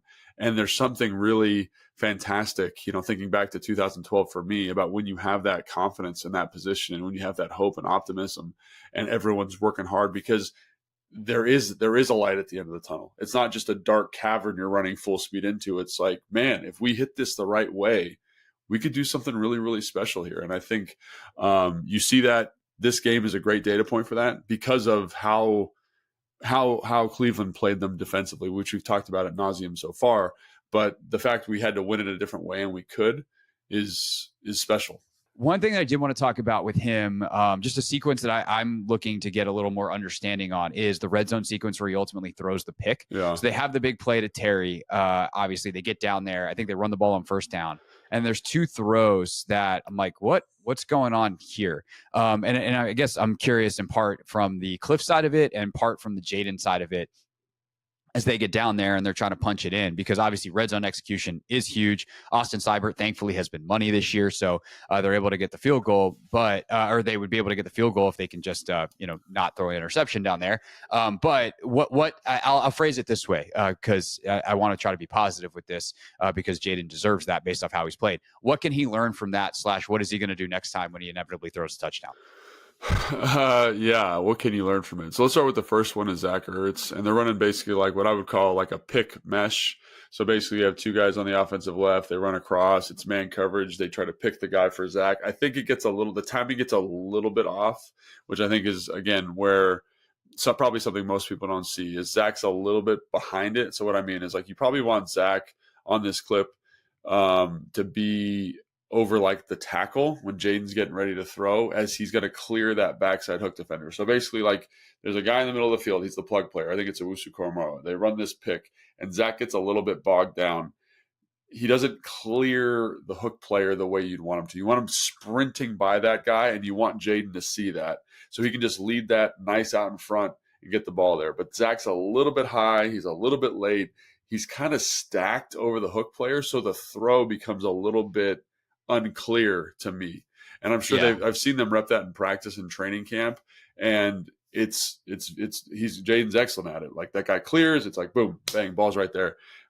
That coupled with a little bit of pressure on the edge, I feel like he gets in these moments sometimes where he doesn't set his feet. Like he's at his best, like every quarterback, when he sets his feet. And Jaden's superpowers that he can get to that base kind of whenever he wants to, but he doesn't do it here. And he kind of steps away from it, ball's a little bit high, and sails out of the back of the end zone or whatever it does. But I think so. It's a couple things. One, it's the execution on the play. It could be a little bit crisper, and that happens. That this is stuff that happens, and we've seen him elevate plays off schedule and do some things. Didn't get it done here. So to me, it's the timing. To me, it's his footwork. And what I would say if I'm Cliff, I'm just say, hey, you know that he's coming open. Like you see Zach running through here. Just you're gonna have to take a hit for the touchdown. Take a hit, deliver a strike, throw it to grass. It's man coverage. There's nobody there. So if you miss the throwing the grass, I can live with that. Don't give him a shot, basically, is what I would say. I almost feel like he threw to grass, just the grass was way too far ahead of Zach. And it's like if you could not loft it, but like you put a little bit more touch on that ball, let Zach run under it. Yeah. He just kind of fires a fastball to the spot.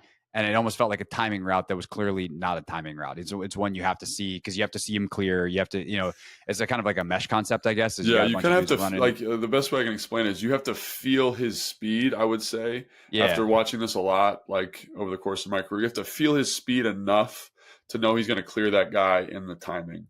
And so I'm not sure you feel that from him. And so there is another variation of that where you run the cross, and if the hook player is widening, you take it high. And so, again, I kind of wonder if they weren't necessarily on the same page because it is bogged down. He didn't run because it does look like he throws it higher. Yeah. Yeah. And so, again, all of that starts to me at the beginning of that play where it gets a little bit muddy. It's like it's a little bit bogged down. The timing's not exactly right. He's not set. He doesn't trust it. And if I'm Cliff, honestly, I'm like, if you didn't love it, I'm okay with it. I'm okay with you throwing that away because if we what's the word I'm looking for? If we throw a pick here or if we do something bad here, obviously we lose points. So if you don't absolutely love it, I'm okay with that. Throw it away. So that's how I would coach it if I was in the room with him. But so to me, it's not that's a tough throw. It's a tough look. It looks like a bad miss, but I think it's more on some of the other elements of the play. Yeah, and again, he was taking pressure late in that down as well. So he's kind of fading back, and you kind of understand it. The next one's the one where it's like, okay, what's the coaching point here? Third and goal from the 5, and this is where the pick happens. Yeah, so this is, I forget what we used to call this with Kyle, but it's like, it essentially plays like a spot route. So you get a corner, the tight end kind of works a wide and release, and then sits in between the two hook players. The back runs hard to the flat, hopefully pulling out that kind of, I think it's the corner pulling them wide to make a window for the tight end. And so really this play is like, it's like a post-up play in basketball. You want that guy to run, the tight end to run, turn around right in the end zone, and the ball is on him. So you're throwing with a lot of anticipation, a lot of ball velocity. And this is one where I think Jaden just didn't read it out. He kind of predetermined that he was going to throw the ball to Zach because that's where the ball should go. And I think when you look at the coverage, you say to yourself, well, there is a soft spot there. But Owusu Koromoa with the back running to the flat, and again, this is part of the play design, is sprinting that way. And Owusu Koromoa, to his credit, does a really good job of closing that window. And I think back to the Arizona game, and there was a couple times where the linebacker is pushing to that spot, and Jaden, because of his quick release, is able to get the ball out so fast and so on time and squeeze it in the window. Owusu Koromoa is a better football player. He anticipates it better. His coverage instincts were better. He's able to close the window. So if you're looking at it holistically, you'd say that's not there. And usually, are you looking at the play right now, Craig? Do you have it with you? I am. Is there someone running across the formation toward the window? Terry is wide open on a slant on the backside of this. And that would be my question, right? So this bunch that they have is on the boundary side. And they have a two-man concept to the field. So on the offensive left, so the ball's on the right hash. The boundary is the shorter side of the field. For those that have heard that term and might not know it, the field is the open side of the field. So the ball's on the right hash. They motion, or I guess it's kind of a tighter split with Ertz and I think it's Zacchaeus down there. And then B-Rob is the back to the right and going into the flat. And on the field side of this, on the back side, they have some wider splits. Terry's on the outside. I think it's Luke is going to run kind of a corner, and he runs fantastic interference. By the way, that is something Luke McCaffrey is incredible at. He is so good at running interference without picking up offensive pass interference. Like that is a skill. Yeah, he does a great job. He does that, and Terry is wide open. And they're in part because the linebackers have gone to that three receiver side and have kind of pushed that way now, in part because Jaden opens to that side. But I still think there's so much space that if I'm like, my question to you actually that I wanted to get to you in this film review was like, did he read the wrong side of the field here? Not that he didn't throw with anticipation to the spot and the right concept if he's going to throw this, but because that's so muddy and because there's just not a lot of space there, should he have just been reading the field side anyway? And Terry is wide open on a slant on the backside of this. Yeah, no, I don't know if he read the wrong side here, but I do think so what you want to do on this is like once that hook player, once Owusu-Koramoah plays hard underneath, you got to know that they're pushing this way. They're pushing with your vision. Right. So you want to kind of think about replacing the zone. The thing about this concept here that it's drawn up is it's like it's a one half of the field and the other half of the field. Sometimes they'll run like a crossing pattern over top where it's like, if that's dead, you just rip it right back to like a shallow cross. Terry's on a slant here. And I don't know, I probably would have worked just looking at how the field's distributed here with the plug player in the middle of the field. I probably would have worked the slant, but it's his prerogative here. And I think I don't know if he thinks this is man. It looks like man, and they kind of zone it. They like match it off. You know what I'm saying? In a way that I don't think he's expecting. Because like I think if you start at the start of the snap, you get three guys on the line, right? And so it looks like, hey, a guy's on Zacchaeus, a guy's on Zach, a guy's on the back. So the guy in the back really should push through this window. What's his name? Not Owusu-Koramoah should push through to the back, right? At least that's what I would anticipate.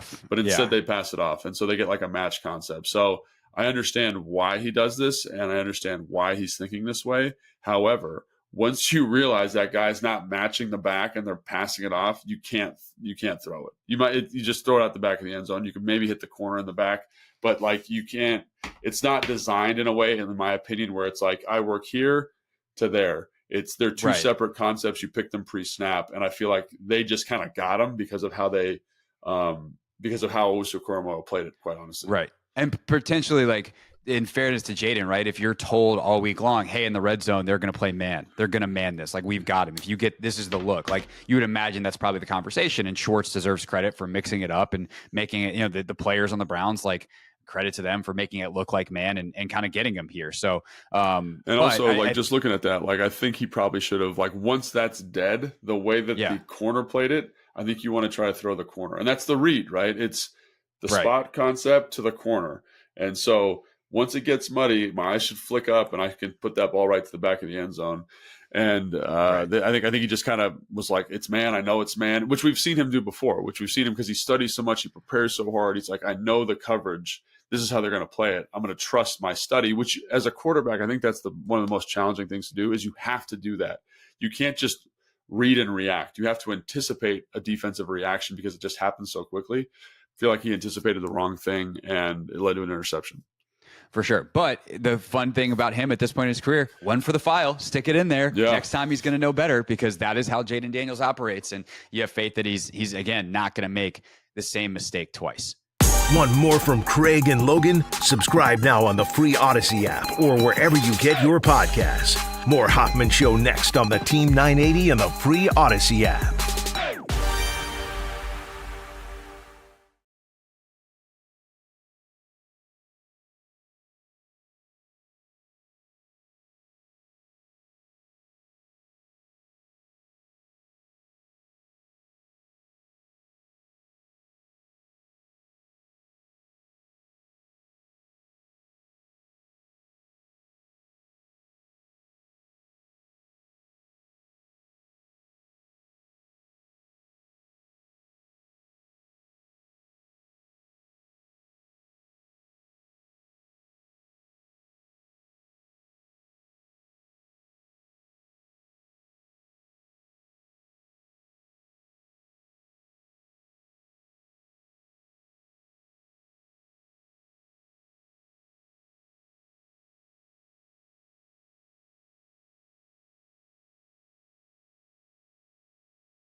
It's the Hoffman Show. We're on the Team 980, always live as well on the free Odyssey app. Tuesday, 6 o'clock, the one day of the week we do not have a pick six, as it's the players and coaches off day. The coaches still work, but there's no press availability, so there's no pick six in terms of quotes and storylines. There's no review or preview of a game. So we take the opportunity, the hole in our show, in our rundown, Anthony, to rank every team in the NFL. That's just what we do. It's like, hey, what could we do with that time? I know what we could do. We could rank every NFL football team, and specifically, we could put them in 4 categories. Thoughts, feelings, emotions? Are you ready? I'm always ready. I think this is going to be an interesting week, to say the least. I think that is also very, very, very, very correct. Considering, Anthony, we have already been asking the question today, are the Commanders contenders? Well, let's get to answering. The thing is, though, we don't just say contenders. We say prime contenders. Are they prime contenders? As a reminder, and I feel like we have laid out the categories for, consistently, but we do have like strict definitions in an effort to not just go on vibes here with our tier rankings. One, we don't believe in power rankings because it's too hard to just put team over team. Instead, it's what neighborhood you live in. Prime contenders is defined / are defined as teams that we would not be surprised to see on Super Bowl Sunday. That is an extraordinarily high bar. But that is the threshold that we say, hey, Super Bowl Sunday, you're there, is your reaction, holy crap. And if the answer is no, then it's like, oh, no, I see it. Then they're a prime contender. The next group is like, would you be surprised to see them in the playoffs? And thus they have a chance to win it all, because if you're in, you got a chance. It's the NFL. And we call that puncher's chance. They got a chance to throw a few haymakers, and let's see where they're at. Then the next tier is they're not doing anything. Even if they were to make the playoffs, they're not threatening. But likely going to be those last couple of teams out. We call them interesting, but not quite good enough, because many of those teams are still interesting. And then the no chance in heck, which is, well, you got it. So, Anthony, with those very distinctive definitions, let us, as we always start with, hit the prime contenders. Starting off with the undefeated reigning champion, Kansas City Chiefs. Are the Chiefs still prime contenders? No. I think the answer is yes, because they're undefeated and they won again last night. They just keep winning football games. Travis Kelce's out there lateraling to people. That play yesterday was very, very cool. But yes, the Chiefs are prime contenders. Okay, excellent. Glad we could agree on that. The Commanders this weekend, their opponent, Baltimore Ravens, they darn near fell to 2-3. They are a bad snap potentially away. That's how close it was from being 2-3. Alas, they are not. They beat the Cincinnati Bengals. They did put up 41 points in the game. Are the Baltimore Ravens prime contenders? They are prime contenders, yes. I also agree with that. Yes. Defense, I think, is gettable. I think Washington could potentially put up some points this weekend. That's very exciting. However, giving up 41 points or giving up 30-plus points to the Cincinnati Bengals is a thing that I think a lot of teams are going to do this year. They're quite good. Jamar Chase is quite a nightmare. So I do not have any qualms about keeping them up. The Detroit Lions had a bye, so they get to stay. The Minnesota Vikings beat the New York Jets. Robert Saleh's last game. Do we still see the undefeated Minnesota Vikings as contenders, Anthony? Prime contenders. I kind of think if they're undefeated, they get to stay. Heck yes. It's not an automatic rule. It's not automagic, as I like to say. But they did win. Yep. They showed what they can do. They put up some points. They made life hellish for Aaron Rodgers. I think they stay. I feel like they just found another way to win. At first, it was the offense that was going, the defense the last couple of weeks. It's a scary team right there. I agree. Okay, The Green Bay Packers. We'd have them asterisk kind of protected over the last couple of weeks because we're waiting to see. First, Jordan Love was out. Now Jordan Love back, but can he pick it up a little bit once he knocks some of the rust off? Now I'm taking the protection of the asterisk away from the Green Bay Packers and just straight up asking, as they did beat the Rams, are they a prime contender? Yes. I agree. I do think if there was more juggernaut teams, they would kind of be on the outs here. They would be the best of the next group. But I don't think, the Chiefs are not crushing people. The Vikings are not crushing people necessarily. And Sam Darnold's their quarterbacks. They're only so scary that they are. And everyone else, Detroit's got some wacky games. A couple other teams that we expected to be good / have been good. We're about to talk about 3 teams in this category who lost.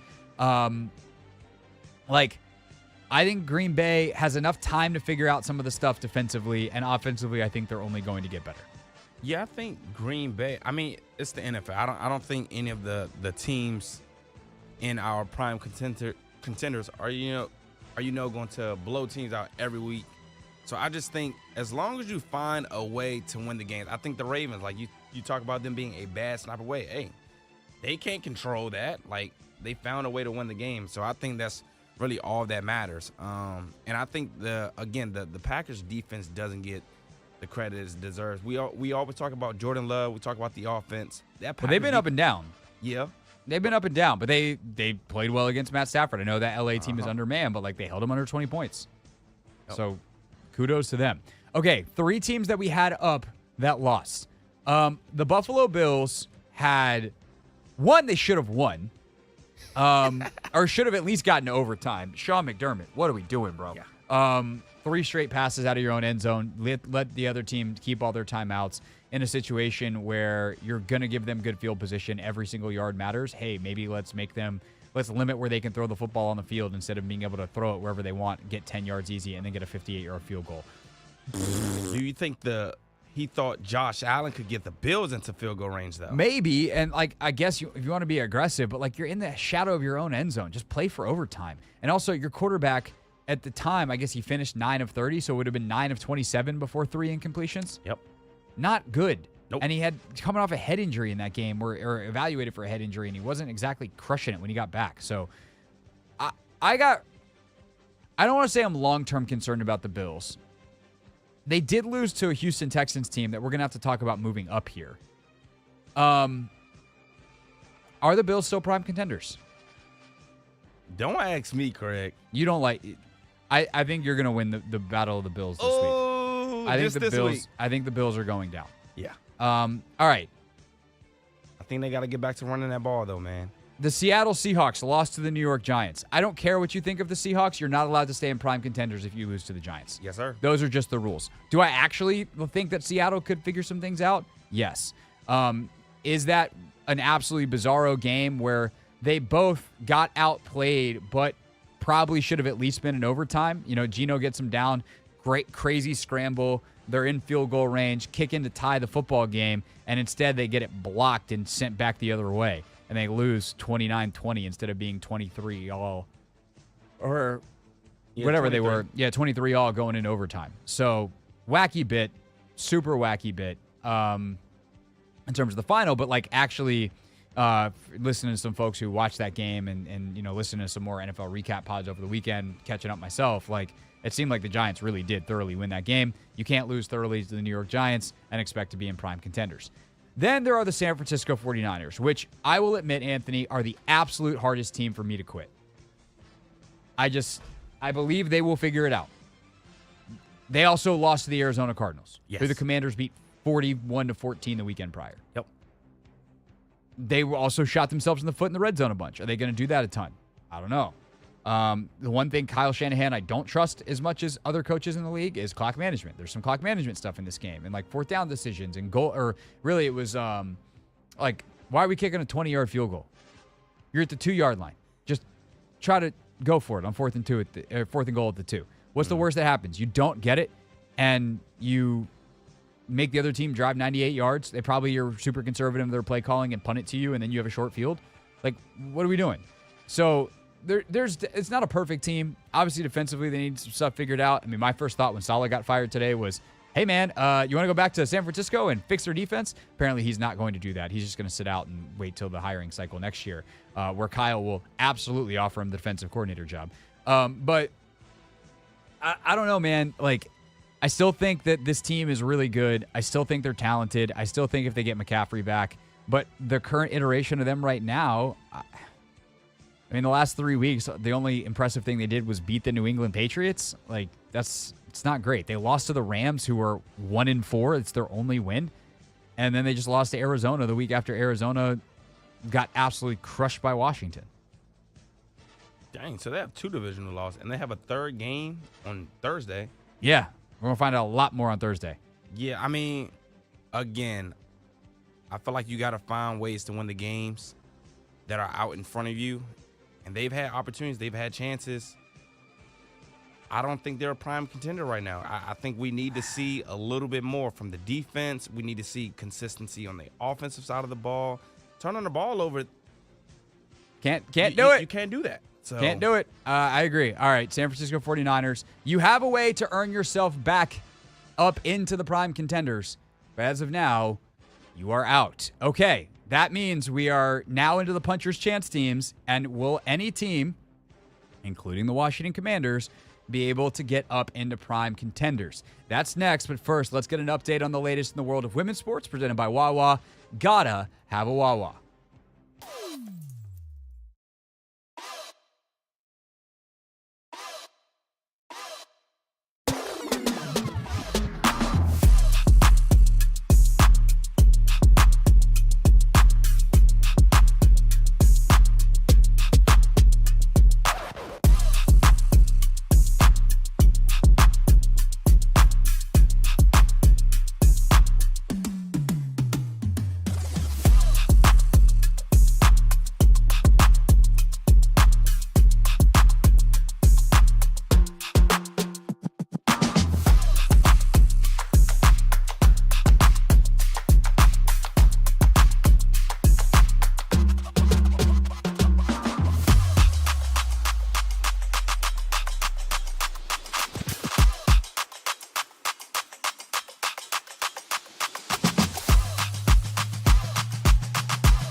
It's the Hoffman Show. We're on the Team 980, always live as well on the free Odyssey app.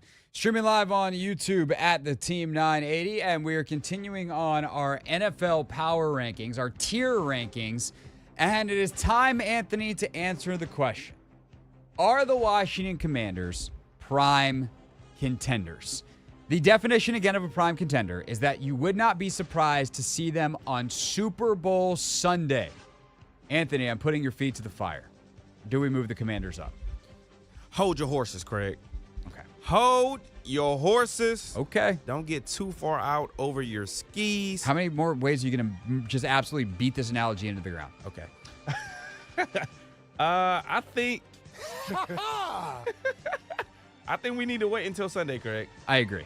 I think if we go out there and go toe-to-toe with the Ravens, say we end up winning by 3, say we end up losing by 3. Sure. If it's a competitive game, I think we move ourselves up regardless of the outcome. I agree. I still think that there are teams that are on a more trustworthy level just because they are more tested. And we're going to talk about another one that I think you can say similar things about the Commanders about in a second. In Houston, like, do we move them up? Do we really, really trust them? But we can talk about them in a second. I think when you talk about Washington, with the caliber of teams they've beaten, there's still enough to say, hey, if they go with a rookie quarterback to the Super Bowl, that'd be a pretty big surprise.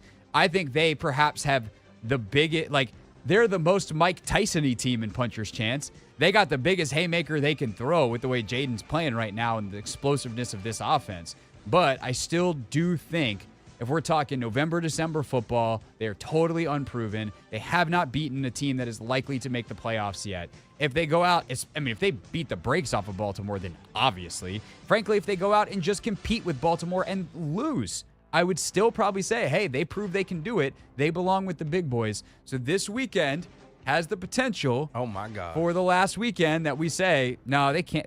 They're not allowed in prime contenders. They haven't met the age limit yet. They will be of age if they go out and contend with Baltimore this weekend. That's my take. That's what I'm sticking with, Anthony. And I think it's very easy for us to not move them around because you would seem to agree. It is crazy how fast we've changed our tune, Craig. After week one, we were interesting, not good enough. Then, oh man, we've had an interesting 4 weeks. So elevator going up. Yes. I'm excited to see what we do Sunday. I hope we can move ourselves up to prime contenders. I think we've already seen some stripping of the caution from the cautious optimism for a lot of folks. Yeah. Caution's going to the wind if they win this weekend. Man, what? All right. So, Houston Texans, do they go up? They beat Buffalo, find ways to win. Stroud looked sensational outside of some late mistakes. But I think overall, like, he's really shown he's super special. Nico Collins is a freaking baller.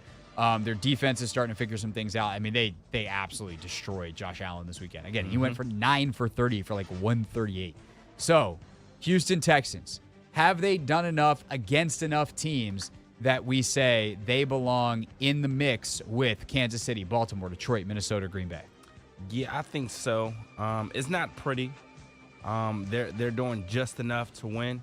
But again, Craig, it's hard to get W's in the NFL. It is hard to stack W's in the NFL. And the Texans, they found a way to do it, even if it hasn't been the most pretty.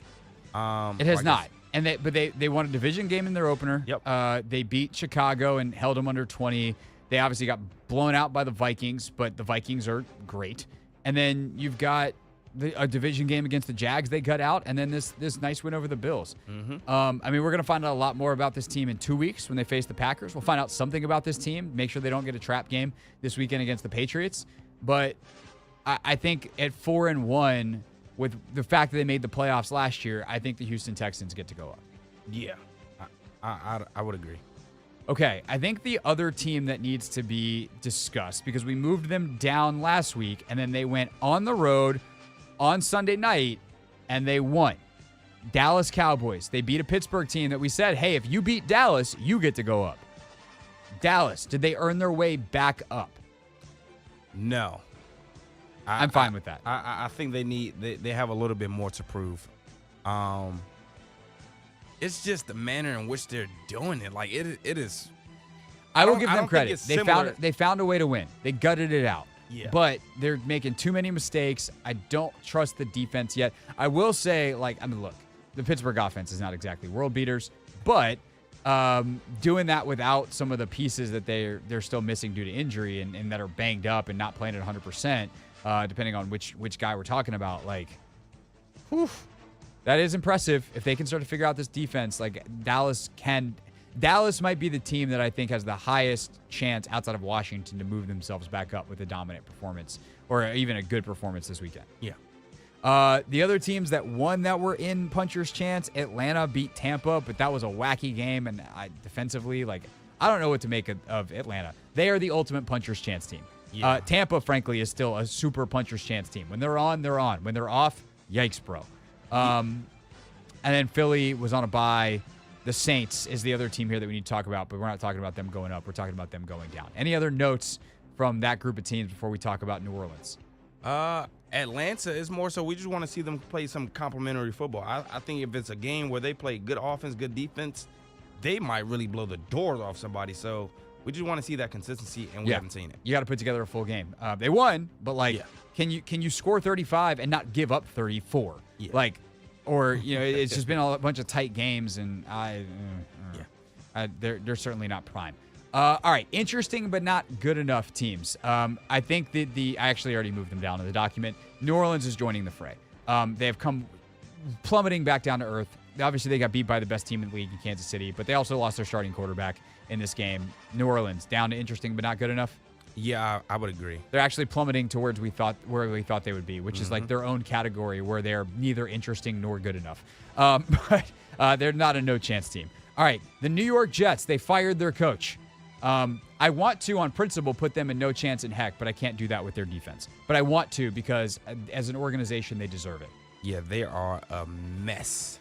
Speaking of a mess, can we move the Browns down to no chance?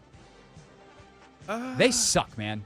Yeah, they are horrible. Their defense is banged up. If their defense was less banged up, like if Myles Garrett was Myles Garretting, I think I would. But like that, until they bench Watson, and even frankly, their problems go beyond that. Like they have no chance with how they're playing offense. Even if they were to go out and win this weekend, I don't care. That is one of the worst offenses I've ever watched, and I've covered the Commanders for 10 years. Yeah. I don't That's like their scheme. hideous. Yeah, it's nasty. I stopped watching the film at halftime because I knew we weren't going to talk about anything in depth from the second half. Like I got the point of the game for the Take Command show. Logan didn't even watch the fourth quarter. Oh, wow. Yeah, he's like, I literally cannot watch. He's like, the Commanders' defense is playing great, but like, I cannot watch any more of this Cleveland offense. It is painful. Yeah. Cleveland, you suck. You're down in no chance. All right, Jets, we're going to leave. The Bears. Have they earned their way back into puncher's chance? I think one more week. I kind of am with that. And I'll move them up. Because they have to do it against not the Panthers. Yeah. But Caleb, nice job. We see you. Defense, nice job. We see you. We're going to put a little asterisk by them so we don't forget. The Rams, 1-4. They're one of the best 1-4 football teams you'll see. They're in every game, but they cannot win. Nope. Yikes. The Chargers. They were on a bye last week. Yep, so they have to stay. Colts, your boys. What are we doing? I'm not going to say no chance, but yeah, we're leaving them there. Yeah. They're certainly interesting, though. Are they better with Flacco? Like, we'll find out. Bengals, if they could have won, they would be back in puncher's chance. The problem is they didn't win, despite the fact that their offense is awesome. Yeah, they got to figure some stuff out on defense, man. They stink. The Las Vegas Raiders. Are we sending them to the basement? I think it's time. I do too. I think it's time. They don't know who their quarterback is. We still haven't figured out what they're going to do with Devontae. If you're a non-functional organization or a dysfunctional organization, somewhere between the two, you go to no chance because you can't possibly win games that way. Yeah. All right, Tennessee. I think we just keep them there. I agree. Denver. They Denver belong higher up on the interesting but not good enough list, but they're still not good enough. Yeah, the offense and their defense. I think the defense got lucky a couple of times, but I think they're perfect where they are. They fit the description. Yeah, Giants. Congratulations, you won, but you're not good. Yeah, I will leave them there, the bottom of it. Arizona, congratulations, you won. You're not good. Nope. Carolina, you're still playing better. I'm not going to punish you for playing better. You're like one game away, though, from us going, yeah, no, your talent is so bad you belong in the basement. Yeah. The New England Patriots. Stink. Drake May, I hope They get to stay only because they're starting Drake May, so for at least 1 week, you get to be interesting. Yeah. The Jacksonville Jaguars, they got off the schneid. Do we move them out of no chance? I think we do. I also actually agree with that. They were basically there by default, but their offense is starting to click a little bit. Now can they put some games together? And then the Miami Dolphins. They need to stay. Yeah, I mean, they won, but they beat the Patriots. So, yeah. Sorry, Miami. Tyler any Huntley, word you're on better than Tua? Skylar Thompson, but you're gonna stay. You're gonna stay in the basement. Is there word out on Tua? Week 8 is the soonest he can come back. So when they IR'd him in week 4. So we're still a couple weeks from that. But hey, Tyler Huntley, a couple more weeks of practice. Maybe he can keep them afloat. I'm not writing them off for the season. And really, I feel, honestly though, you know what? I'm moving Miami out. You want to know why? Because the Browns and the Raiders deserve each other. And at this point in the season, no chance is about, kind of punishment for being a shameful organization. Yeah. And the Browns and the Raiders deserve each other in the basement. And the Dolphins, it's not their fault that Tua had the concussion thing. Yeah. So the Dolphins get to escape. Dolphins and Jags, congrats. You graduated from the basement. The Raiders and the Browns will probably throw feces on the wall in the room that you occupied. You at least behaved yourself while you were down there. No telling what the Browns and Raiders will do. All right, that is our NFL tier rankings. We'll do it again next week this time. And if the Commanders have been competitive, they will go in prime contenders. When we get back, final half hour, probably time for some nonsense, some catching up on the weekend. There's many stories that we've hinted at that we must tell. That's next on the Hoffman Show on the Team 980 and always live on the free Odyssey app.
It's Hoffman Show. We're on the Team 980. We're always live as well on the free Odyssey app. Anthony, about an hour ago, I went to go get my water. And then you asked me a question, and then I never got it. And now I wish I had it. Dang. I hate that for you, man. Yeah. Not the life I deserve? It is not the life you deserve, Craig. Are you really about to just... Oh, my bad. I forgot we were live. No, you didn't. You want to tell everybody how you fell on your face in your flag football game? Or you want to save that one for after we talk about the Thursday at noon wedding? First of all, I didn't fall on my face. I fell on my shoulder. It was a shoulder roll. How's that feeling? It's all right. It could be better. Rub some dirt on it, kid.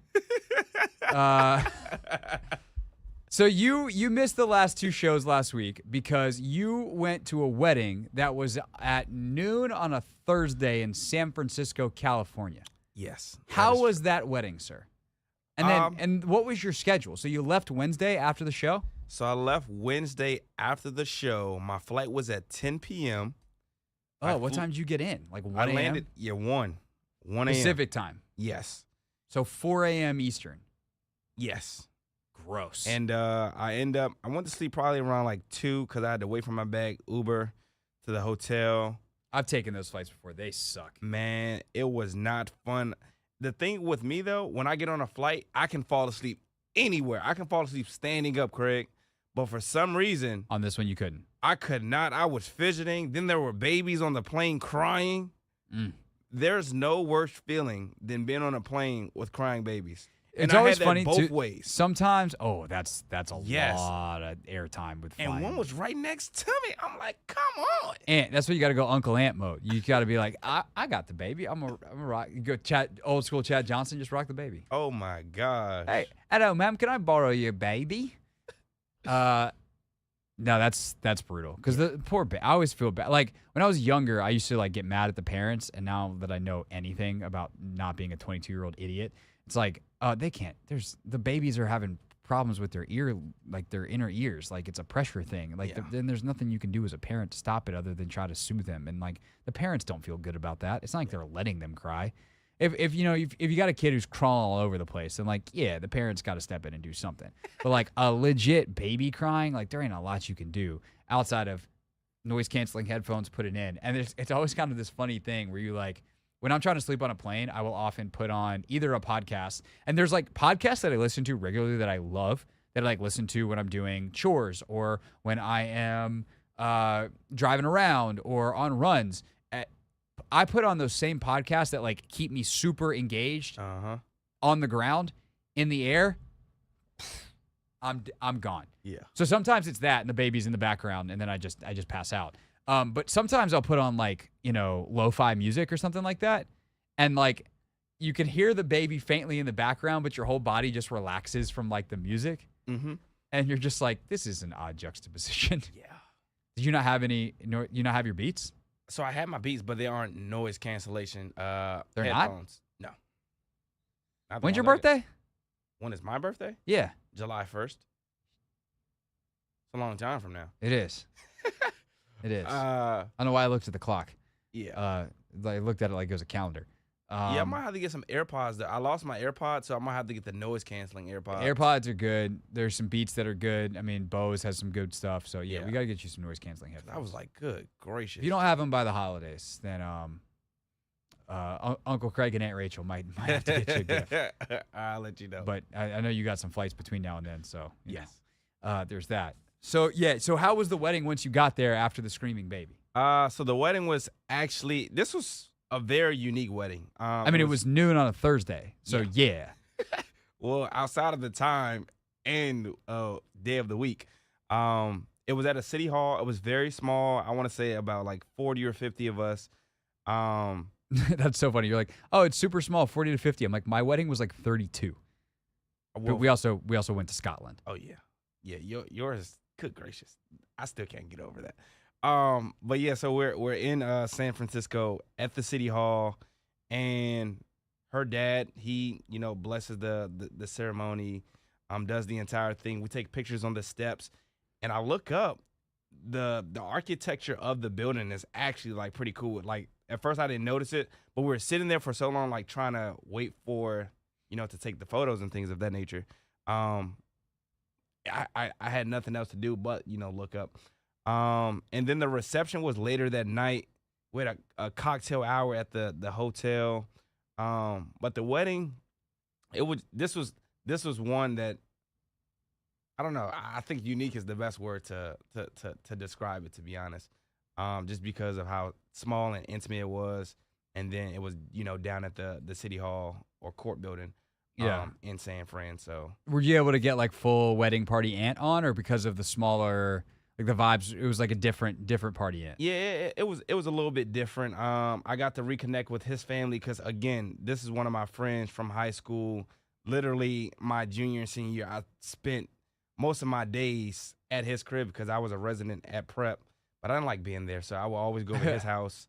So his mom, his sisters, I basically had a chance to, reconnect with his entire family. So I spent a lot of time chatting, talking.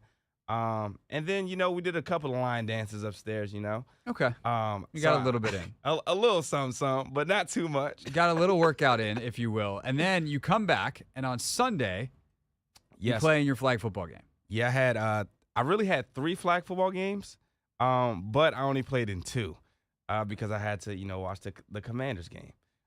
So, yeah. Occupational hazard. Yes. Second play of the game, we run a fake screen. I'm wide open because they fell asleep for it. First of all, when you're in cover 3, and I actually saw this in the Coach Jaguars game, you cannot be on the same line. If the slot corner and the outside corner are both on the same line, it is a recipe for disaster, especially if you're faking a screen, because outside corner might jump it, and now I'm right up the sideline. And that's precisely what happened. It's not about even being that. It's like where you get in trouble with not being on the same level is in man-to-man. Because then you run into each other. Yeah. In zone, it actually is a nice disguise in some ways. But you have to then make sure you hit your responsibilities. If you're the deep third player in cover 3, you have to, 1, make sure that you have the deep third. Yeah. And 2, you need to make sure you can get to a midpoint on the route so you don't get beat up the seam. Or your safety needs to make sure that they're going to, if you're pressed over to one side, you need to make sure you got safety help up your seam, and that, the backside's maybe a little bit more open. Yeah, no, you posted the play on Instagram, and I'm not going to lie, I did not realize it was a fake screen. You just kind of took off.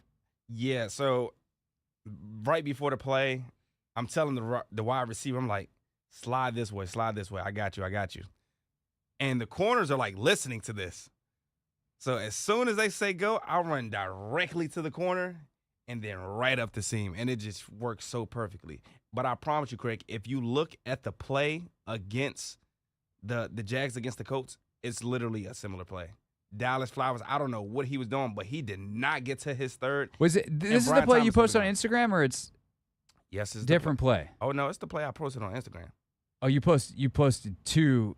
Oh, you posted 2 plays. That's why. Yeah. Oh, the first one is the first one's screen. the fake, the slip screen. Yeah. And then the second one. This one looks like they're in man. I don't think they're. Oh no, they did bail into cover 3, and dude just got lost with his eye discipline. Yep. The second one's a nice little slant. It was a slant seam. Yeah. We ran that just because I saw the safety so far over. I'm like, the safety's not going to be able to get down this seam. And the corner's so close. Me, Craig, in flag football, I feel like I'm not gonna say I'm the fastest person on the field, but most of the time, I am one of the faster people. So down the seam and the corner's playing that close to the line, I feel like I can beat him in a foot race.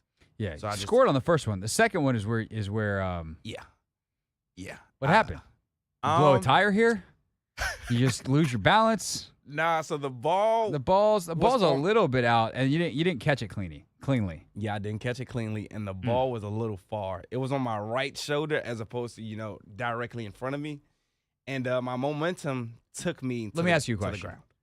What would Santana Moss have told you? Keep your balance. Players make plays. Yeah. You don't think I made the play? I mean, you made a play. You didn't. You left a little bit out there. It's all right. Did you guys score on the drive? We did. We scored on 4th down. Oh. We were on the 2-yard line, and it took us 4 plays to score. Dang. Yeah. Well, you and Terry, 66-yarder. Although that one he was kind of had to, I won't say fully lay out for, but yeah. All right. Well, I'm glad you had a fun weekend. How and your shoulder, were we scared that we did something bad to it, or is it just a little sore? Oh no, it's just a little sore. It's Okay. a little sore. I can do all of this, all the motion. It's a little sore though. Look like you just tried to bless someone. Anyway, it's the Hoffman Show. We're on the team. I had a much less exciting weekend. What did I do on Saturday? I ran a little bit. Trying to get back on the after you have to take a couple weeks off from running in the middle of marathon and half marathon training. Luckily, mine's the half. Wifey's got to get back on the track for the full. But did a little running. What else did we do on Saturday? How many miles did you run? Oh, we hung out with our friends on Saturday because we have friends because we're adult humans that have social lives. We ran, I think 6. We run 8. Do it, man. 6, 8 miles. I would have passed out. I'll tell you what was way harder. It was yesterday. I did like a couple miles faster, not fast. I don't even want to say the pace out loud because some people will be like, "Whoa, that is really fast," and anyone that's actually fast will be like, "That is horrendous. That is your fast." I'll tell you in the break. All right. But I did 2 miles and I was like, "Dang, this hurts." That hurt a lot. But yeah, ran, hung out with some friends, stayed on the couch, and then Sunday was game day. I did not follow my shoulder. Lucky you then, Craig. That's good. All right, when we get back, predictions for a playoff game tonight, plus real things real people said in real microphones.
Wrap it up here on the Hoffman Show. Final five.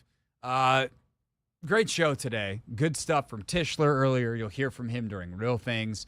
We will also, tomorrow on the show, crossover live. We've never done this before. Very excited to do it. Jason Lockenfora and the afternoon show at 105.7 in Baltimore, our sister station up there. We're going to talk about the Commanders-Ravens game. So very much looking forward to that. Also tomorrow, ESPN's Ben Solak. So we're pretty loaded up tomorrow. Very excited to talk to Ben. And the first question I'm going to ask him, Anthony, is if I told you in, let's call it June, if I told you in June that you were going to be really excited to talk about the Commanders on a Washington, D.C. sports radio show in October, what kind of drugs would you have thought I was on? I wouldn't even know what. I'm curious what Ben says to that. I feel like he's the kind of guy that would have an answer. Not because I think Ben's on drugs. I just think he's very witty. No, that's actually hilarious. Because I think he was definitely someone who thought that they were going to stink. What did Tony think? What was Tony's guess on the Commanders season this year? I think Tony was optimistic. Like Tony, okay. So Tony is my partner in crime on some of the YouTube stream shows that I do. Tony Squares. He does like all kinds of content, betting content, gambling content. But he helps me out on some of the YouTube stuff as well, and hosting shows and things there. And so he's way more locked into the Commanders than any Packers fan from New England living in LA should be. So I think he was a little more optimistic. But like Solak studies tape and is like he's deep in the weeds. Yeah. I don't think he was expecting this. Nah. So we'll get Solak's apology tomorrow. Okay. I'm excited for it. Exciting. What else we got tomorrow? It's Wednesday. We have Jason. Jason, yeah. We have DQ and Jaden talking. Yep. We have competition Wednesday. Oh yeah. How do you think you did? I think I did okay. I definitely didn't do as bad as last week, but I am definitely nervous. I also am need too. I need to find the sheet of paper that I wrote down my picks on. Yeah. I don't know how I did. I don't either. I have no idea how. Oh, I do know. I had the Commanders though. -3, baby. You did. I know I had Dallas. So I know I have at least one. How much did Dallas win by? I think they were dogs, so it doesn't matter. Oh, you took Dallas to actually win. Oh, all right. Never mind. Yeah, but they were underdogs and they won outright. So dang. I can't remember who else I took. I just remember like blacking out because it was like a nightmare. Also, I guess I should make sure I wear a shirt that I can do push-ups in just in case. Yep. Don't come in here in a collar shirt. Last week, t-shirt worked just fine. I was sore until like Saturday, legitimately though. Oh yeah. So there's that. All right, let's wrap up the show because we had a real things, real people said, and real microphones moment happen during our show today. Real things. We're not going to be sucked this year. Real people. 5 and 11, not very good. Set into real microphones. You know, the culture is actually damn good.